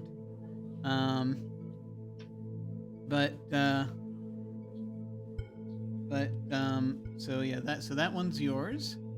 Sahara, I like that. So now we're gonna swing over to. Sorry, I accidentally put it there. Oh, okay, you can move it. Oh yeah. You can just go to the if you want to move something that you've put in text there, again, you just go to the little arrow and you can grab it. Okay. Oh, thank you. Note that. So now we're gonna head over to Lloyd, and do you know what you want to grab? Well, I know people aren't gonna grab directly, so I'm gonna grab the Dimma Damma. Oh, okay. I don't hesitate. I won't hesitate. Excellent. Do you have any thoughts about yeah. the person that Dimma Damma is? Their name is going to be Master Bartholomew. Ooh. Or just the Big B. The Big B. The reason why they're called the Big B is the noise they make when they move about, because Bartholomew does not have lungs. Bartholomew iron lung. Yeah. Bartholomew has a receptacle over his mouth, and that's what they breathe through. And inside, their lungs are out, but it's replaced by a metallic replacement on the inside. So they have this metal thing over their mouth, and they breathe through the metal lung inside their chest. Oh, and I love that. They're kind of like Bane-esque, but kind of coming into the chest, so it's visible. That's intimidating. You see that, Darth Vader-esque noise. That's it's just this constant drone that. That comes through. They were someone who came here with no name, lost all their money, lost their lungs, managed to get a fake artificial lung put in to desperately breathe, and have worked their way up the criminal underworld since to sit at the top of the ladder. Nice. That's what I'm talking about. That's some spice right there. Very cool. Very cool. So that's the walking ventilator. Well, that's interesting because this is someone maybe who can. Depending on how corrosive the atmosphere is, you might be able to go outside for periods of time, that kind of thing. Because you breathe artificially. This is interesting. Also, he probably has. They probably have a lair of some kind of. Probably somewhere they're eating steak. Yes. Or Venus flytrap. But with the metal thing, how does he eat? No, you're right. I've ruined it. No. Maybe he inhales he can live off of oxygen, gas or something from. Yeah, they have one of instead of breathing, instead of eating food, he oxidizes his food and stacks it and pushes the button and goes. He just absorbs the nutrients from the food, leaves a shriveled husk in its wake. Wow. Yeah, so He's like a really creepy mechanical vampire. Like full-on terrifying monster. That's why nobody messes with them. Absolutely no one. I because mean, they're like, I just wouldn't as- want to look at him. Yeah, and it works. It works in his favor. Yeah. yeah, nice. So lungs harvest someone in krill chat from the air said, like a whale. yeah, it's just really, it's really filtered teeth, and they just. Nice. Cool. So yeah, feel free to writing through that there. So we go over to Alyssa, and you get to grab a rung. Okay.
Open right now. We've got Governor open.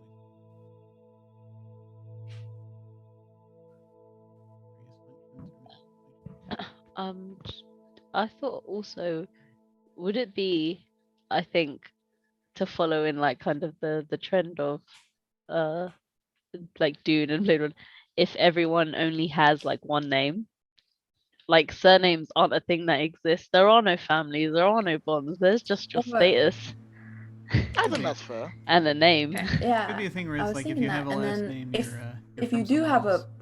if you do have a last name, then it's something that you make up, or like Oh, yeah. it's like a code Yeah. name or something. People's found family or whatever. Mm-hmm. All All right, right. I'm okay with that.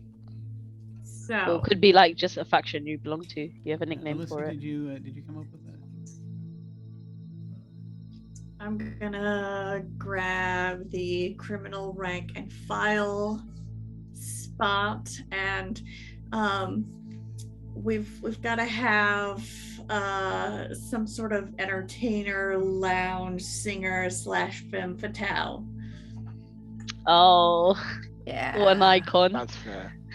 What a Where queen. the spotlight just goes on her and she's singing and she's looking at everyone. All. Yeah. So this is someone who so Laying across a keyboard, not a piano. this is a singer who is part of the criminal organization. Yeah.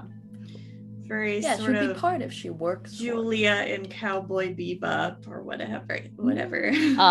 So like kind of a worker of maybe like a hidden speakeasy. Mhm. Mhm. One of those sexy underwater lounges that only the criminals know how to It get would be to. interesting though if there's some sort of like an underwater lounge. Is she a where it's mermaid like, too? Like Is she? cyber mermaid. oh no. Don't give Alyssa an excuse she's- to play another aquatic character, dear God. Is she unintentionally a diving queen? Like I like the idea of like this sort of underwater lounge where the walls are kind of almost aquarium-like. You see through them. There, and you see these exotic right, yeah. looking, if you're not from this planet anyway, these odd-looking sea life outside.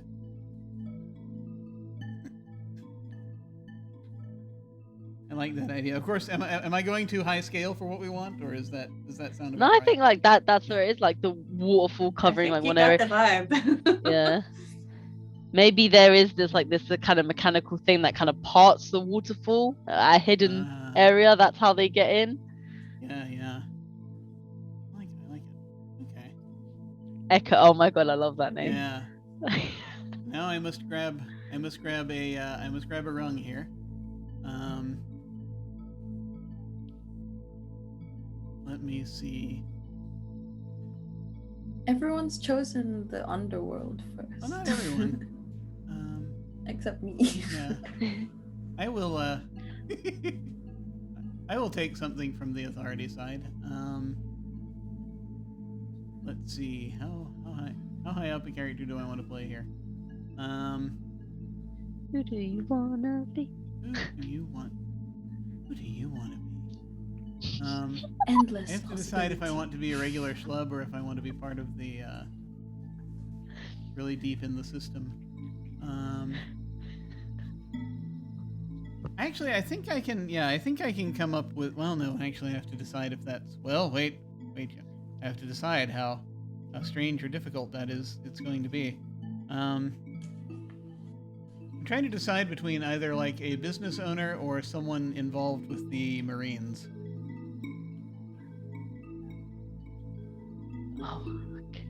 A hard-ass Marine captain. Oh. Yeah, that's sort of a thing I'm thinking about.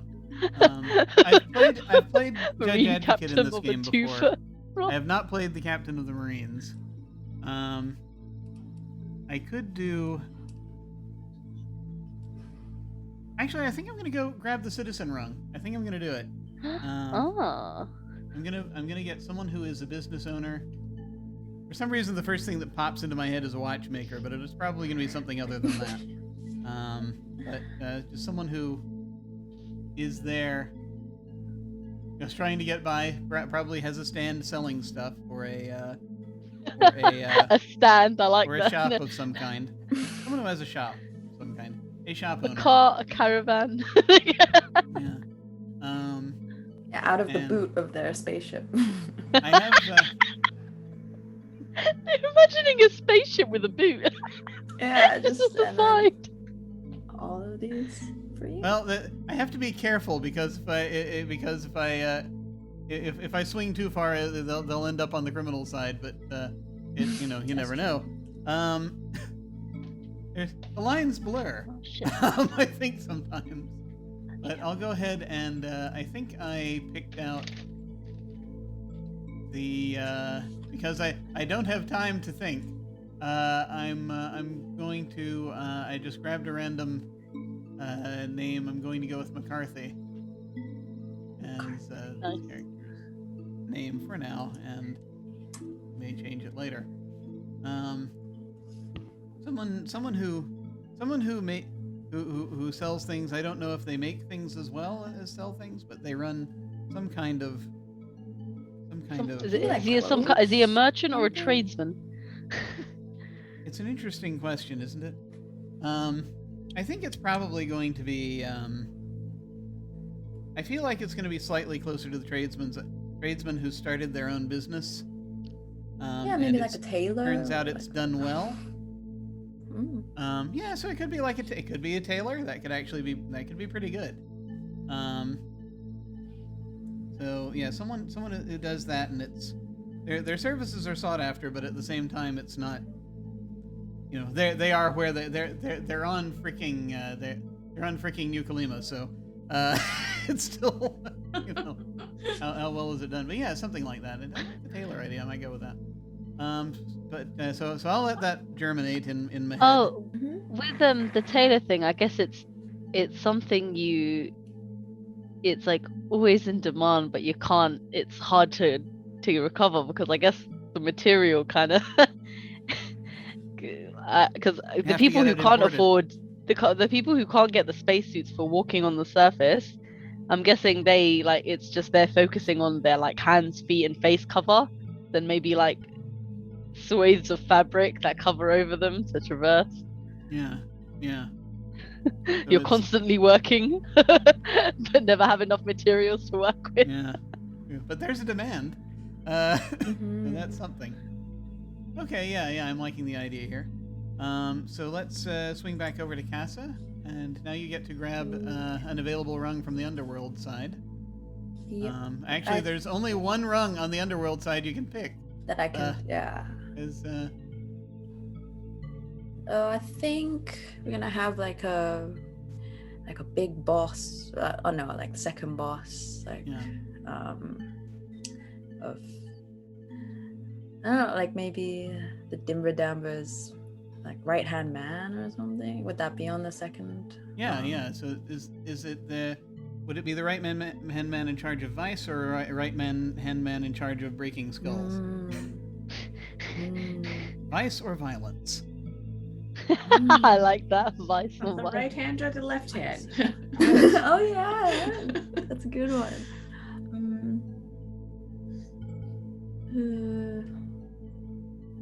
Violence.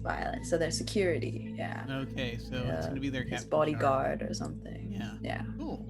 The Queen's guard dog. It's just Mhm, that was like the hand yeah. shopper thing. Very black butler, iconic. Yeah. Awesome. Cool. Okay, so you get to name that character, and sort of, if we're probably, I mean, if we had more time, we'd probably be sitting and talking more deeply about what each of these characters is like, but we'll kind of develop that as we go, I think, while this is happening. But yeah, feel free to put a name in there once you've got one. And I think we're just gonna call him Dog. Dog. Maybe? Dog. Dog the bodyguard. Yeah. Nice. All right, and it's back over Darcy. So you last grabbed from the underworld side. You got to grab from the authority side. Yeah, I think this time I won't hesitate, and I'll take the governor. Ah. Unless anyone else really wanted the governor, then I don't mind. But I'm here to tussle. Governor is yours. I think the governor, she's a very no nonsense, seems very no nonsense ruler, but is incredibly bloodthirsty. Doesn't care how the colony got here, but it will stay. It is enduring, and I will do whatever it takes to keep this up. Excellent. Yes. I mean, that's the thing.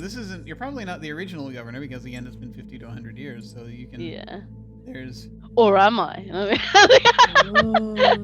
Depends. How much organ replacement have you done? And how much organ replacement does it take for you not to be you anymore? The governor. Oh of my god! Theseus. I have to call her Cassandra. I have to call her Cassandra. I have to. God. That's Nice. She has to It's be. a powerful name. It is. It's Cassandra.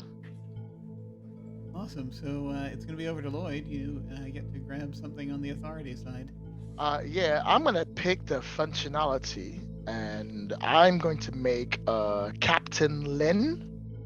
And Captain Lin is the only thing that is stopping the governor from going out and just essentially murdering every single person that's below the standard that they don't like. Captain Lin got the job from the last captain who disappointed Cassandra, and has been holding on to it with their breath ever since. They're usually overworked and very tired, but their main job is, I will act as a barrier for the planet that I have grown up in and loved, and I will keep the peace no matter what it takes. Oh, that sounds deliciously tragic.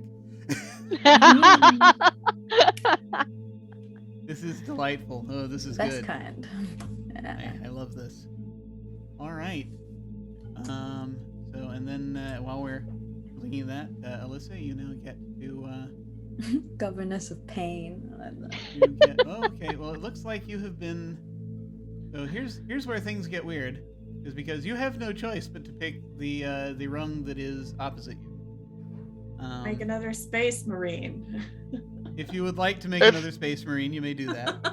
Well, since there could be multiple gang leaders, no? Since Well, there are yeah, like I mean, heads of that's the thing. families. Since we're at this point, you can also take something from the from one of the other rungs. I don't think that'll be any. So if you want to take like not the governor, but like a functionary, a citizen, or an outcast, you can also grab one of those. I'm happy to switch Lynn to a marine. Oh my god, soldier who fights for his country, go on, eat it up. Yeah, that way it will save a lot of trouble. Specifically for you. So let me switch Captain Lynn from being a captain. The tragic porn of your country. Another part of it could be that like Captain Lynn really wants to be like higher up and stuff, but because she like, can't because low status, yeah. Yeah. So instead of being captain, she is now What's lower than that? Sergeant. Sergeant? Do you want to do that, Alyssa? Do you want to just grab one of the functionaries? Sure. Okay. What do you? Got Judge Advocate or the Captain of the Marines? A very similar choice to the the opposite number, but from the other side.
I'll do the Judge Advocate. Okay.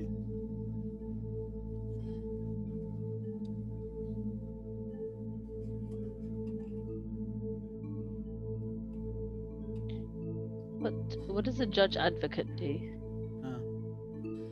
Is that like justice? Yes, they are the law. The long arm of Johnny Law. Johnny Law. Awesome, and again, so you can name the Judge Advocate and decide sort of what sort of character they are.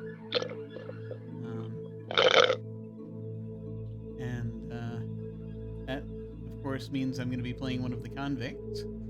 Also, I have, or possibly I might play one of the convicts. I'll have them available.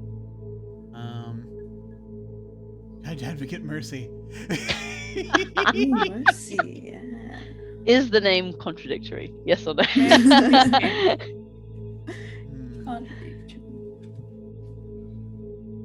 Let's see. Trying to decide what kind of convict I'm gonna be doing.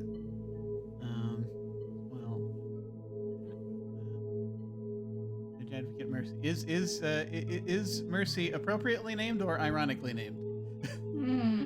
We'll find out. I was thinking appropriately named to sort of be a counterbalance for Cassandra, but I guess we'll see. That's to bring balance to the scales.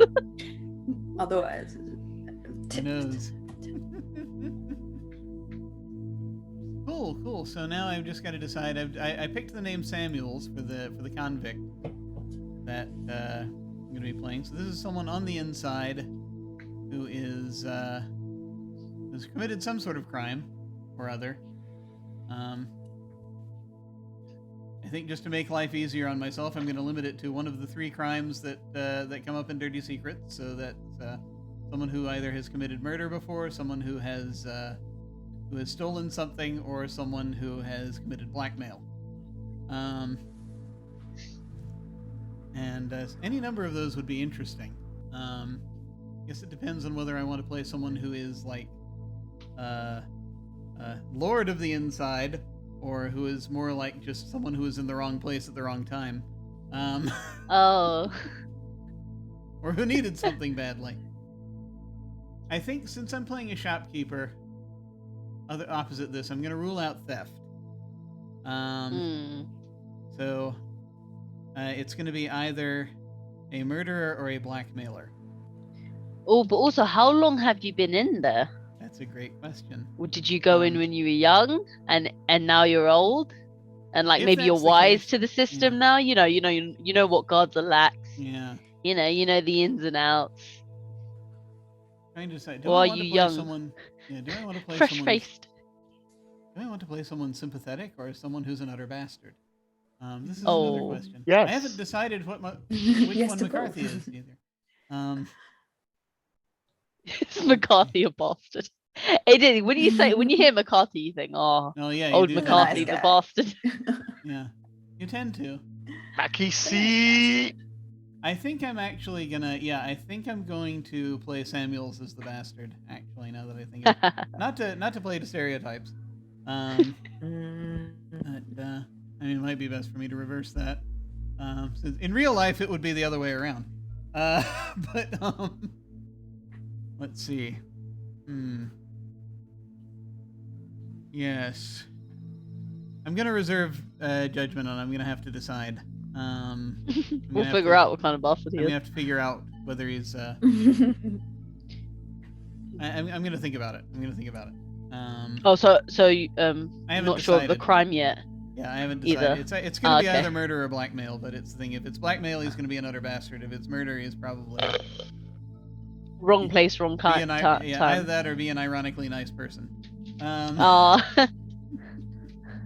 And also a murderer. Looks like a cinnamon roll. Will kill you.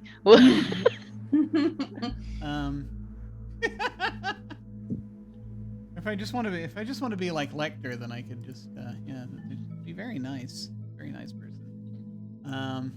We'll see what we need. We'll see what we need for this. Yeah, actually, now come to think of it, yeah, no, he's a murderer. There we go. Killed someone a long time ago. Is the old man. He's not an old man, but he's getting there. Was it an accident, or did he plan it? I think he meant to kill whoever it is that he killed. Is he no regrets? But it was Bastard? important. Like, I think it's. I don't think he's a bastard, but I also don't think he regrets having done it. I think it's. In his mind, it was completely justified. Okay. His own sense of justice. Yeah. And no idea what it was, but that's its own thing. yeah, that will come out. That will Yeah. come out. It will. Not even necessarily one of the crimes that we'll have, but we'll figure those out in a moment. Okay. First though, oaths. So, now there's a list of oaths available. You can make up your own if you prefer.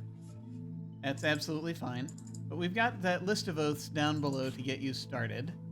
If you so desire, I'll just show the audience briefly the oaths that are available.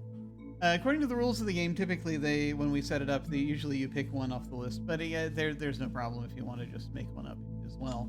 But these are the types of things. So, categories of betrayal, mercy, pride, authority, honor, and self-interest are the different kinds of oaths that are available. When you choose an oath, we will then copy that into your character's box. And that will be, it's just as a way to, we're not going to be using it as mechanically as we do in a full game of Durance, where you're trying to break your oaths. That's the whole point. You're trying to break these characters' oaths. When we get into the Dirty Secrets portions, that's not going to be as important, but I think it'll help us as sort of role-playing touchstones, if nothing else. So we're going to continue to go around in the same order. And we will choose oaths. And figure out sort of we want to do here. So, Cassie, you get to go first. For one of the two characters you've outlined for us, you get to pick an oath. From each, or Yeah, you just get one for each. one? So I mean, it's not a big deal, but it's like if you're picking from the list, that one's no longer going to be available. So that's kind of why we're going one at a time. So ultimately, so just focus on one right now, and then we'll come back around to you. I mean, also in the sections of oaths, like one. Right. So you're going to be picking an oath for Isaac, and for Bull, for the. So just one oath. Yeah. Well, one oath for one of them, and then when it comes back around to you, you'll pick another oath for the other one. Yeah. Got it. I think Isaac will be authority number 6. I'll never tolerate incompetence. Interesting. Okay. Cool. So something I can write do. it? You can, or if you like, I can just copy and paste it. If you prefer. Actually, this is authority. Yeah, I think it would be best if you copy and paste it, because I tried to do a little copy and paste on our side. Oh yeah, I you don't can. think It's it part of the worked. background. Yeah. I suddenly remembered. Okay, so Isaac. Or maybe, actually, can I change that Yeah, to sure. self-interest? 4. I'll never place the people's freedom above my own comfort. No, wait. That's Good one. 3. That's a bit. Yeah. No, I was reading it too fast. I thought it meant what I thought. Oh, okay. But, There is one in there that's the other way around. I can't remember which one it is. off the So, top of my head. Is it what? One is like It's the one based above on it. betrayal, right? Oh, okay. So mercy, pride, authority. mm,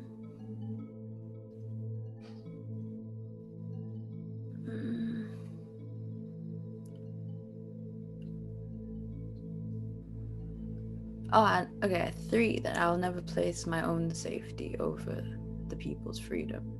So he's like really, like he's come out of the underworld now. So he's like, oh, I want to make things better for Okay, people or something. So Absolutely. people's freedom is highest. So yeah, Okay. I think that's Can we okay. do that?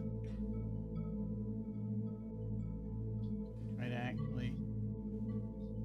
Oh no, I No. can't hear anyone.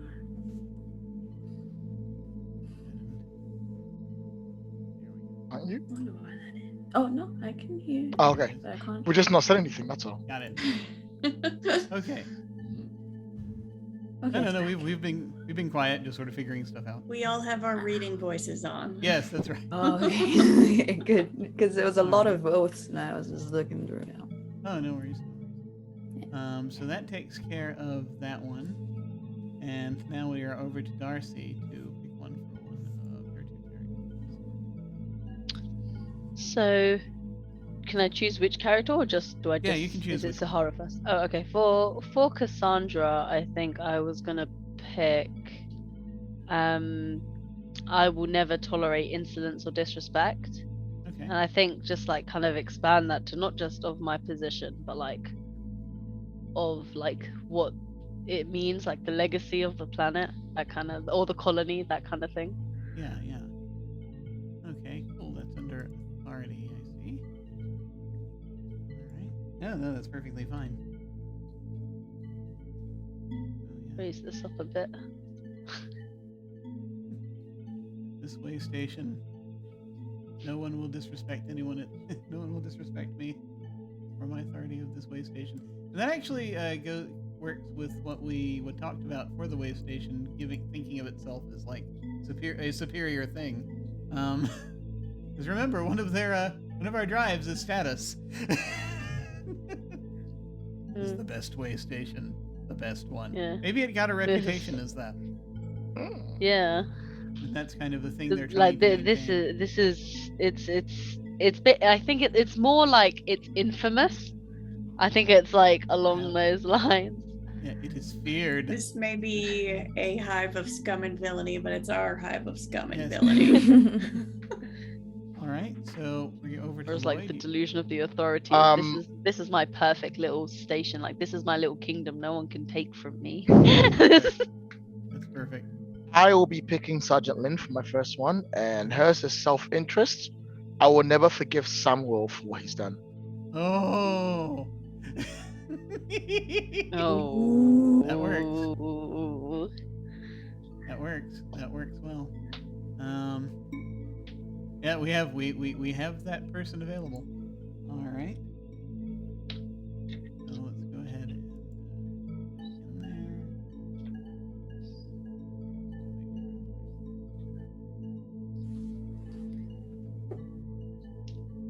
I love how this is all group in this just- case is Samuel's. Yeah, I love how this is all just like adding together. It's great. Yeah, no. Story is Building forming. up. Mhm. And now over to crazy Alyssa. world building right now. Mhm. It's great. So Alyssa, you get pick one for one of your characters. Okay. I think Echoes, and this may be what ties her in with the criminal underworld, will be I will never keep a profitable secret. So in addition to being, an entertainer, she deals in information. Deals in secrets. Yeah. Which one is that under? Can you remind me? And number one, betrayal. Oh, okay. Good. Mhm. Secret.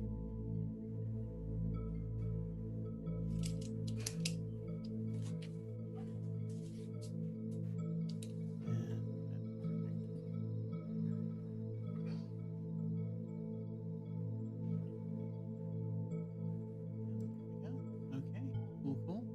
Cool. What does that mean? You'll never you'll sell it? Like you always sell? Yes. Profitable? Mhm. Okay.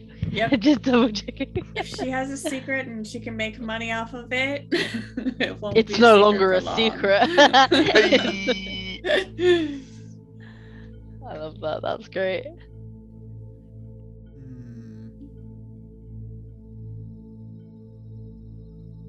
Okay. I think I'm gonna go for pride. For my merchant, and I'm gonna take. I will never abandon what I have built here.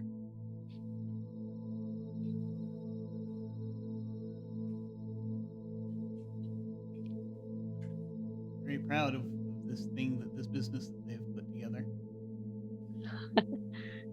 My cabbages. Aw. I can help. I was just And- thinking of his car because he's I'm just glad, like in Korra, 100 years later, he had a business. I'm really Yeah, glad. moving he forward, like- deserved it. He deserved it. did. That Yeah, man yeah. single-handedly defeated hunger With with With his all the endless cabbages. growth of cabbages. Mhm. God bless the cabbage seller, man. One day I will actually see those shows. Ah. One day. One day it's Watch on the party. list. I'll get to it. And then So they don't lose their edge, so you can watch it anytime. This is Yeah, This is good. I've rewatched it so many times. We are back over to Casa. You can pick an oath Mhm. for the other character you put in here for the security head. So Bull, I changed his name from Dog to Bull. Hey. Dog seemed a little bit weaker. So Change yeah, it's species. gonna be Mercy, the first one. I'll never allow harm to come to Big B. Ooh, nice. Okay. I think Big B respects that. Hmm Big B. I get it. The Happened to my big brain. bros.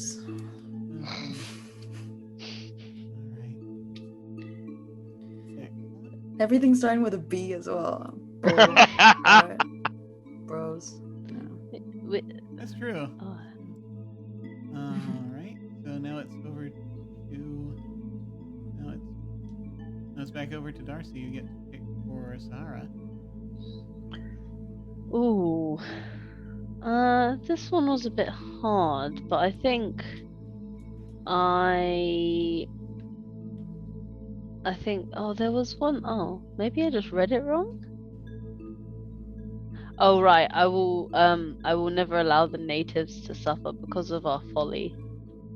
Ah. Well, yeah, we can But- change that one up because we don't have but the yeah, I meant intelligent like life for yet. natives. Yeah, but instead of natives, I thought it could maybe just be like innocent and outcasts, like the people that don't have anyone to defend them. Like I don't want them to suffer, like because of the actions we're doing. Like when I'm identity recycling, I go after like dead bodies, people who got lung slashed.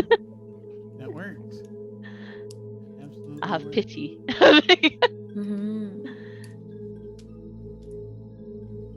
Now the downtrodden. They say empathy doesn't help when you're a criminal, but it means you have more friends. Okay. Crime is always easier with friends. You can commit bigger crimes that way. That's true. There was okay. Cross that one off. And Lloyd. Big B's, I will never deny or abandon my faith. Ooh. Interesting. Never deny or abandon my faith. Under betrayal. No betrayal. Oh. Excellent.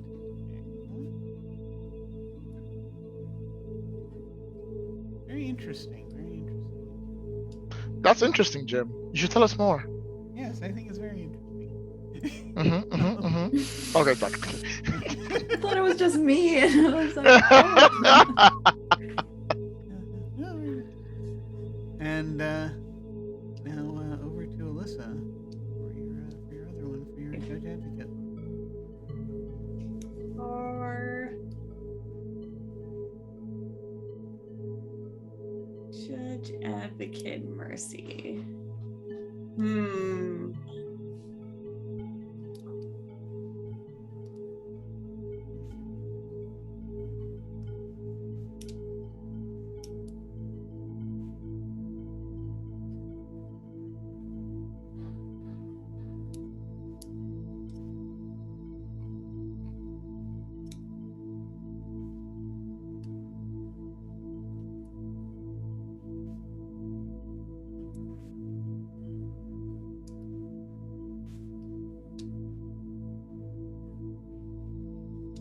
How about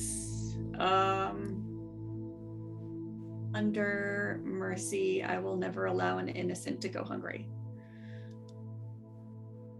Okay. Allow an innocent to go hungry. You have your job cut out for you. You have your work cut out for you. All of them are good. Definitely. All right. Never allow an innocent to go hungry. Okay.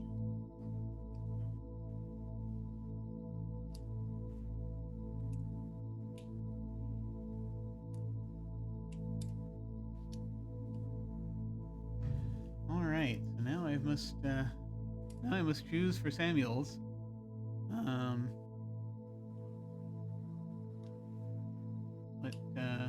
What sort of oath I want for them.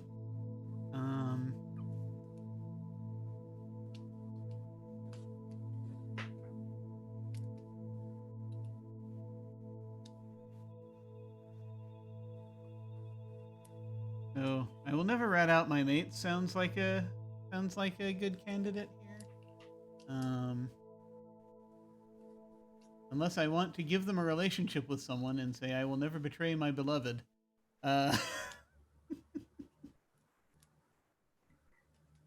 Which would be interesting.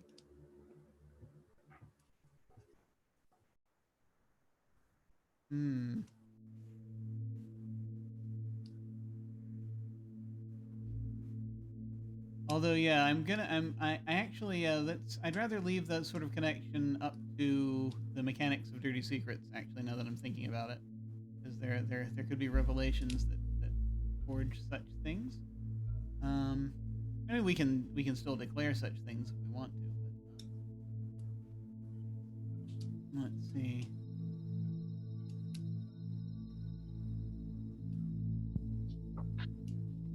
I don't think it's read out in my mates though. I think the sort of with what I'm sort of putting together here.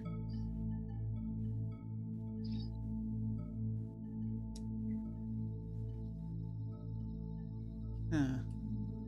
Yeah, okay. I think this is going to get a little weird, but I'm going to make it I will never take charity from anyone. And that is for their own personal concerns. Basically. Charity for them personally. I could also make it I will never ask for mercy, but no, I think taking charity we'll leave it at that. Is that like you don't accept handouts? Yeah. Which You I wanna mean do in everything prison, on how you? do you survive doing that? That is the question. Yeah, honestly, that's what I'm thinking. No They're like handouts. the dirty hands kind of. But The ones that yeah, have to do yeah, everything that'll themselves. That'll work. Did I actually? He's growing his own vegetables. Yes, I did. All right. Okay, those are the oaths. So those are our notables. And so, if we have, if we have a moment, were there any other final touches anyone wanted to put on any of this, on the colony or anything at this time, on the way station? Okay, so, Placing anyone in the, or like. Well, no. If there were any other final things we wanted to declare or say this session, I mean, that's not. This isn't the last chance, but you know. Oh, did you guys want to change like the name of the? Is that what you said, Casa? Oh well, that too. Yeah, I mean, we could just call it NuKo. NuKo. Easier. Yeah, it's kind of the kind of what the sort of. Yeah, I guess slang. it's like I think what Lloyd said, like after a while that you stop calling a place its actual place and it's just like name, yeah. shortened. Yeah. Mhm. But we can do that later. It's not something we have to change on the thing. I may be spelling this wrong. I don't know. For some reason.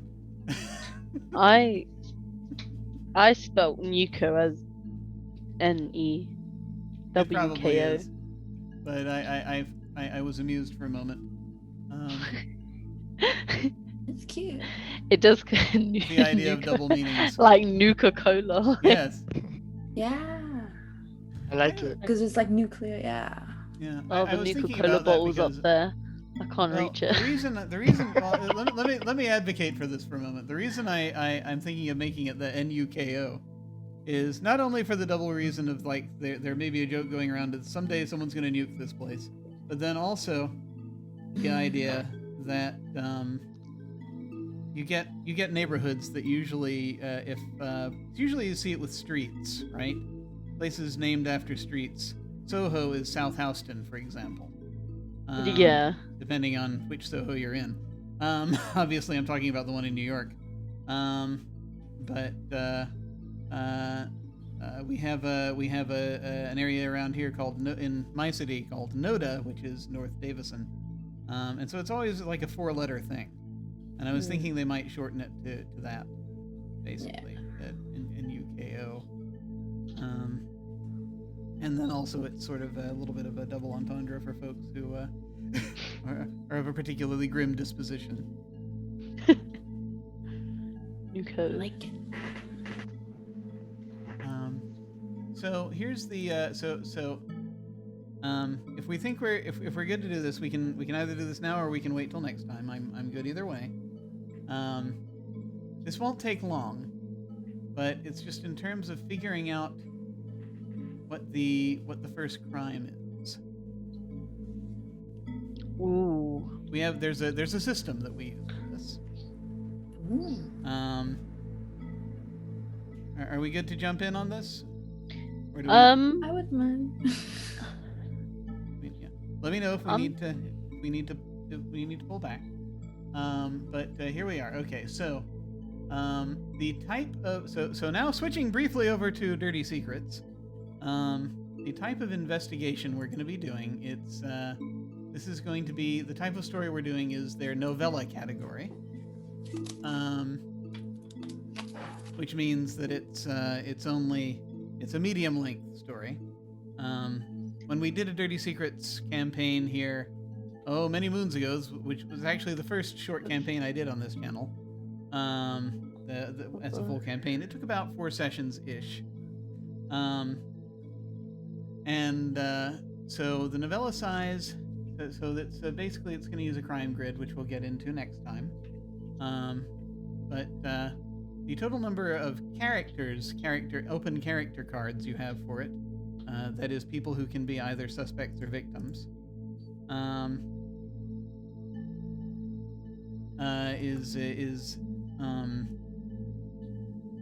is going to be 6 plus the number of players, so that'll be a total of 11. But then, it doesn't necessarily all have to come from here.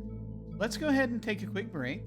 We've been asked to take a quick little 5-minute break. We'll go ahead and take a 5-minute break before we jump in on the crime. It won't take terribly long, but we'll just since we've gone another good clip here, we'll take a quick break and then we'll come back and we'll finish this up. So we shall return shortly.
Greetings, we have returned. Hello, humanity.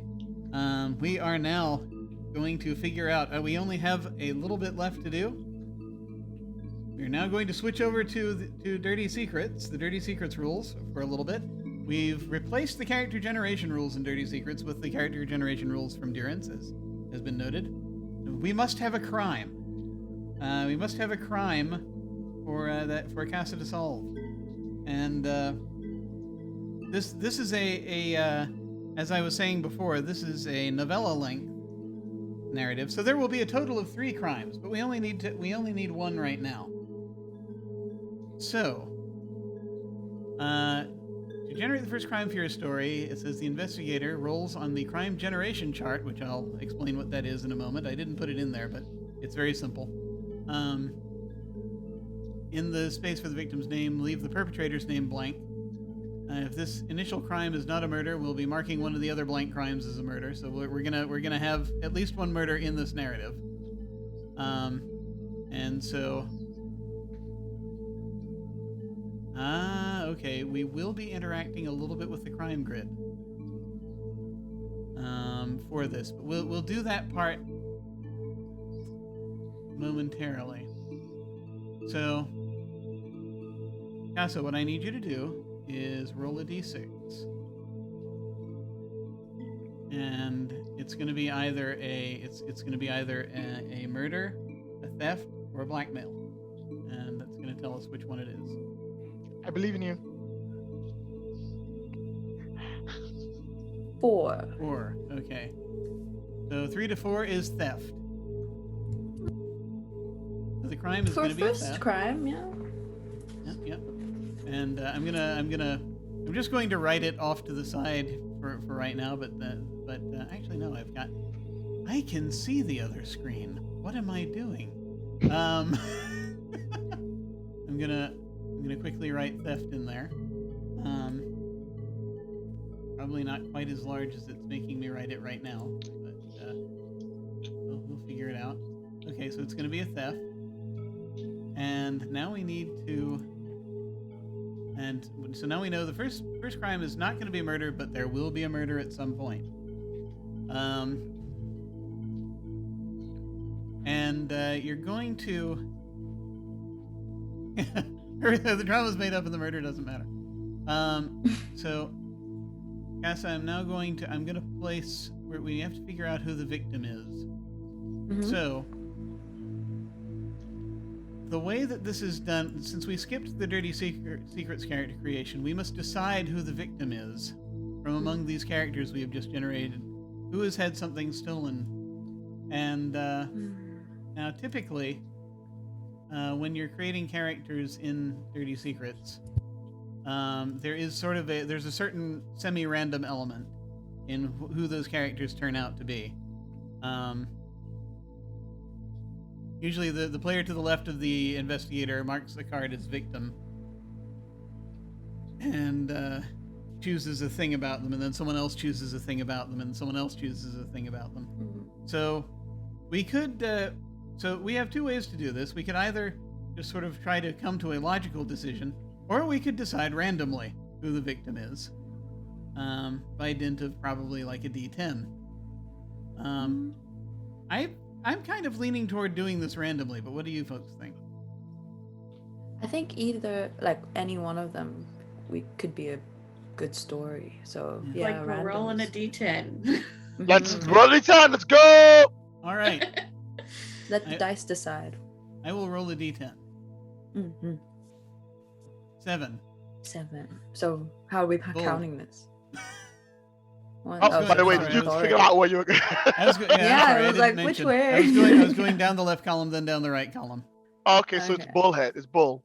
The head of Okay. security is a victim Oh, of that's theft, tough, because apparently. then it kind of If we wanted to- connects with, unless it's specifically just personally that he got something stolen, or is it something that he was He's lost. protecting for? He's the victim. Yeah. Yeah. Something was stolen, either from him directly or something he didn't want to be stolen was stolen.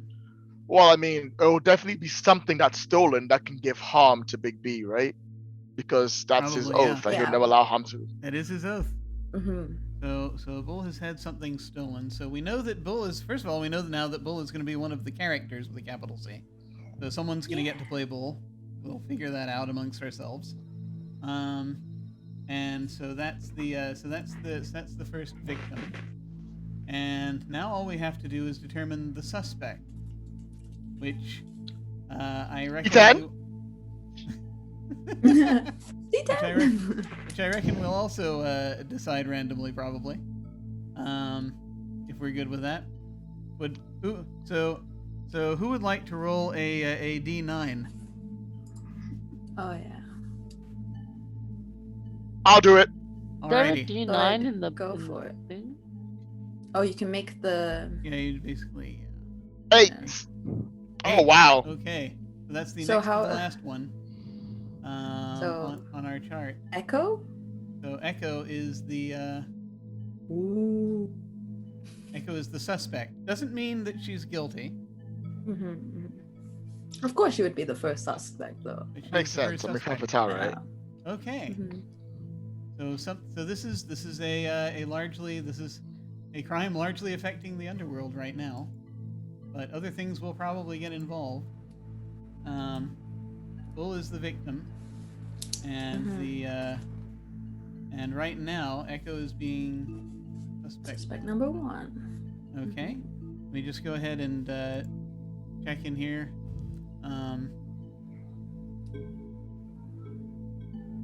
Once now we're looking at the crime generation.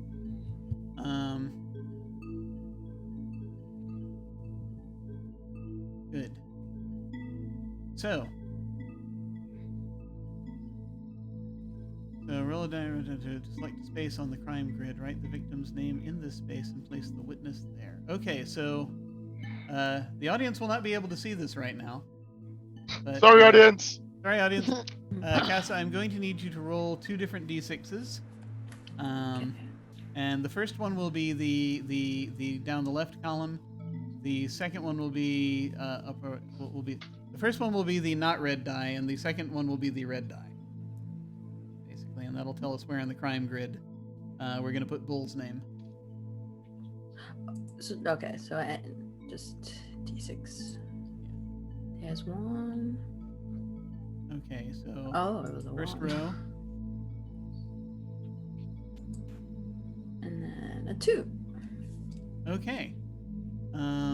So yeah, that's the first square. So that's going to be in the upper left-hand corner. I'll go ahead and type this one myself, just for the sake of having it there. It is Bull. Something we should be able to see. It's yes. You cannot see it yet. Oh gosh. Okay, carry on. It would require a certain amount of 3-dimensional chess for me to be able to Take your time. make it more visible more readily. I'm Or going to just try to send it show it in a after. moment. Let me see. Let me actually see if I can do this. This is Good terrifying. share screen on just Well, no, what I'm we're gonna using. try a thing. Heavens help us. Everything's gonna shift now. Ooh. Okay. Oh, I have to fix it so the audience can see.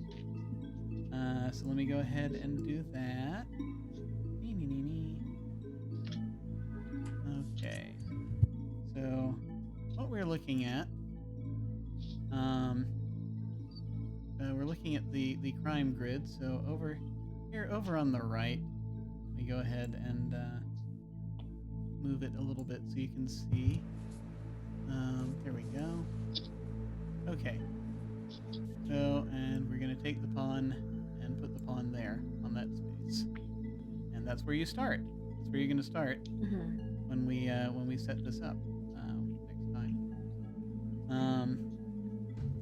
So, to give a little preview of what we have working out.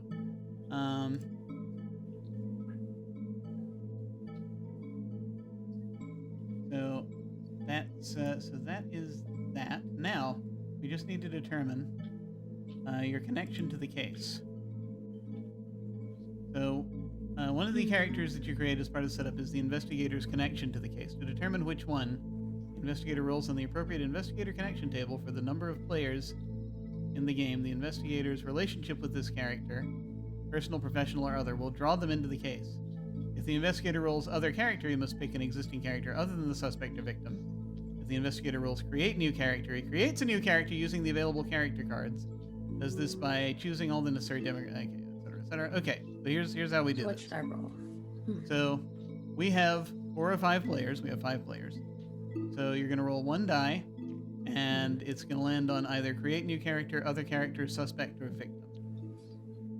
A D what? 6? D6. No, 5.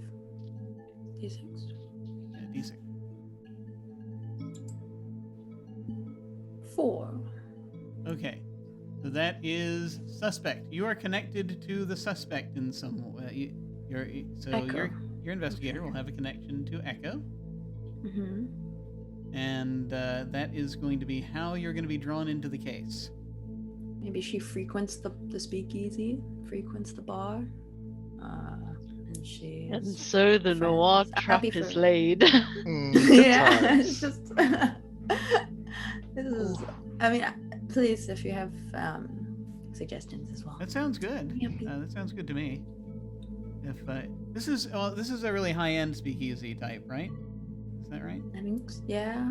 So you must. For- there- for It's the- kind of I'll like have the a reason. the place to be Yeah. for you know You've the somehow the gotten- underworld. Beehive. You've The the beehive. Oh my god. The For Big poison. B. I love it. I love it. Let's do it. That's too good. That's too good. No, it has to be the beehive now. Mhm. All right, so I think that either this is one of those places that. Do you think your investigator is well? As we sort of we're sort of there's a point where we flesh out the situation. We have to find out sort of who the investigator is Mhm. and what the details of the crime are. I think we can save a lot of that until next time. Yeah. For Start us off. to kind of Sounds sort fair. out.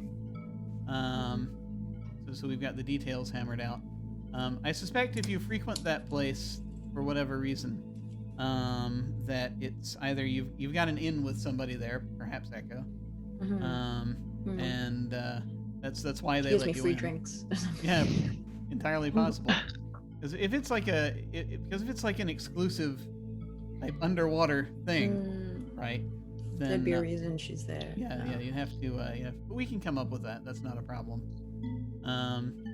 So what we're going to want to think about. So our homework for next time is to think about the answers to these questions, and this is mostly for Casa.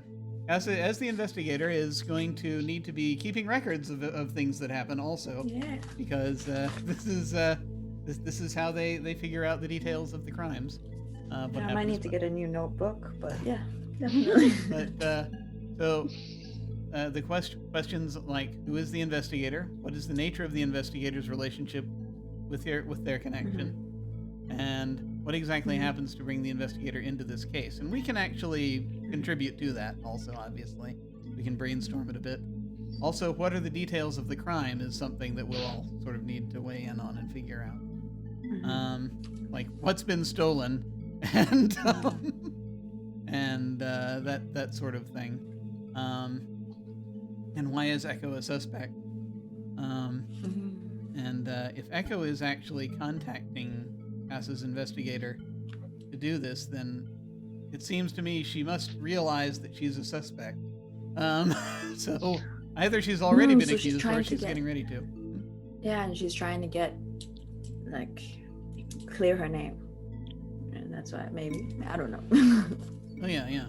And while we're figuring that out, that's basically something that during that portion, the investigator actually has jurisdiction over anything we decide. So you can veto whatever we throw at you on this one. All right. So I think that is where we're going to leave off for today. If we're good with that, unless anyone So had anything last minute they wanted to get in here. Are we good? All right. Excellent. Excellent. I'm going to just flip us back to the other screen. We'll be talking about this crime grid later and next time, and all of the delightful things that it does. But that we shall tackle next time. Okay, let me go ahead and once again make what we're looking at slightly pretty. There we go. All right. Okay. Yeah, I just have to grab the thing and move it. All right.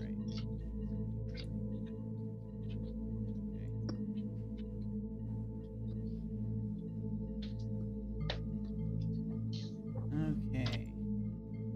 So, we have come to the end of our time.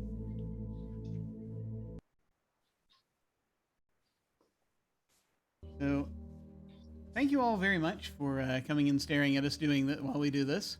You in the audience, it is very much appreciated. Let me see what we have. We have here. We're going to go next week. We're going to dig into the actual investigation itself. We're going to start playing through. We're going to figure out the answers to those questions, and then we'll start our opening and just have at it. It shall be marvelous, I think. So, we're going to go ahead and go around and do our outros. And feel free to tell folks where they can find you. Any final thoughts about the session, favorite bits, or like the thing you're most looking forward to, based on what we have done here today. And we're going in reverse order from the way we started, so the same order we've been going recently. So we shall start with Casa. Hi, I'm Casa, Wilding _ on Twitter, and Wilding on itch, because I just published a game, which is a question mark, because it's crazy. I didn't think I could actually write one. Awesome. But yeah, That's so insane, yeah. yeah. I'd love to play it at some point, so if any of you guys would like to play, it's a battle royale hide and seek, so yeah. My favorite part was the whole planet making. It was so interesting in the fact that we were all building the story in our minds, and then more pieces just kept filling it up. It was beautiful. Yeah, so really fun. I'm so excited for all of it, everything except the ending. Like I don't want it to end, but that's me. Well, I too am very much looking forward to it. Very cool, very awesome. Very glad to have you here to do this with us. And now we shall head over to Darcy. Hi, it's just at OG Hijabi Barbie, just on Instagram for now. And then you'll find me here on Jim's channel doing this for the next couple of weeks. Just like I said, the world building was actually really fun. Everyone kind of like just building this really like expansive world together that was so different from where it first thought it would start. And I'm just excited to see how the story unfolds, how the crimes play into it, everything, and how this like Frankenstein kind of campaign just shuffles along. Very curious on that myself. Hopefully things will not collapse. We'll see how it goes. But yeah, me too. I'm very, very excited to see what happens here. And now we will head over to Lloyd. Hi everyone, I'm Lloyd. Find me on the link up there, Drug Dwarf, and I had a great time. I'm looking forward to the next one. I'm also very tired, so I do apologize for not losing energy. I'm a little bit sleepy, but keep going. Yeah. Yes, we've been winding slowly down. We shall deal with it soon. We'll do it very soon. Awesome. But thank you so much for hanging with us, Lloyd, and for enduring the enduring the ending into the wee hours. We very much appreciate it. And finally, we will head over to Alyssa. Hey everybody, thank you for watching. My name is Alyssa. You can find me on the internet at Shawl Tales. This is currently the only streamed game I have going on, but keep an eye on my Twitter, because that's where I will eventually post announcements if I start GMing stuff that you can watch again. I enjoyed Durance the first time around, so it was fun to come back to this sort of character generation system again and start to see the pieces of the different systems starting to come together in little bits and pieces. So I'm very much looking forward to seeing it unfold as well. I'm here to support the chaos. Yay, chaos! Yeah! This is going to be a lot of fun. It's going to be so much fun. I cannot wait to see how this goes. Well, and that leaves me. Before I tell you about myself, let me go ahead. For those of you, this has been Durance that we've been doing the setup for. I'm going to go ahead and put a link in the chat for anyone who is curious about the game Durance, and if they want to go and check it out and see what the full game of that is like. It is a very cool game, and I highly recommend folks check it out. Written by the same person who wrote Fiasco. So, who am I? I have no idea. But in this life, I go by Jim Ryan. I am looking forward to digging in and just A, seeing what works, and B, seeing just what madness we cause. I love how we've been already generating story bits, and I can't wait to generate more and see where they all go and how they link up. But you can find me at OtherDoc on both Twitch and Twitter. My website is jimyesthatjim.com, where you can find my Geek Observation podcast and links to my various other podcasts, audio dramas, writings, and such. I have links down below to my website, Twitter, YouTube channel, and various other things. On this channel right now, the only other thing happening is on Saturdays is the regular day for our Invisible Sun game, Saturday evenings. It's called The Edge of Paradox. We're trying to get back to it. We've had, unfortunately, real life has been happening a lot lately, but we're hopefully going to be back to it, hopefully this weekend. We will keep the narrative going. And then, of course, on Wednesday nights, we have more of this as we see what happens with these crimes. I'm very interested to see that. Also, one other thing I will mention is we are finally I'm finally getting around to being able to put out episodes that have been sitting on the shelf for a very long time of a podcast, a world building podcast that we used to do a while back, about a decade ago.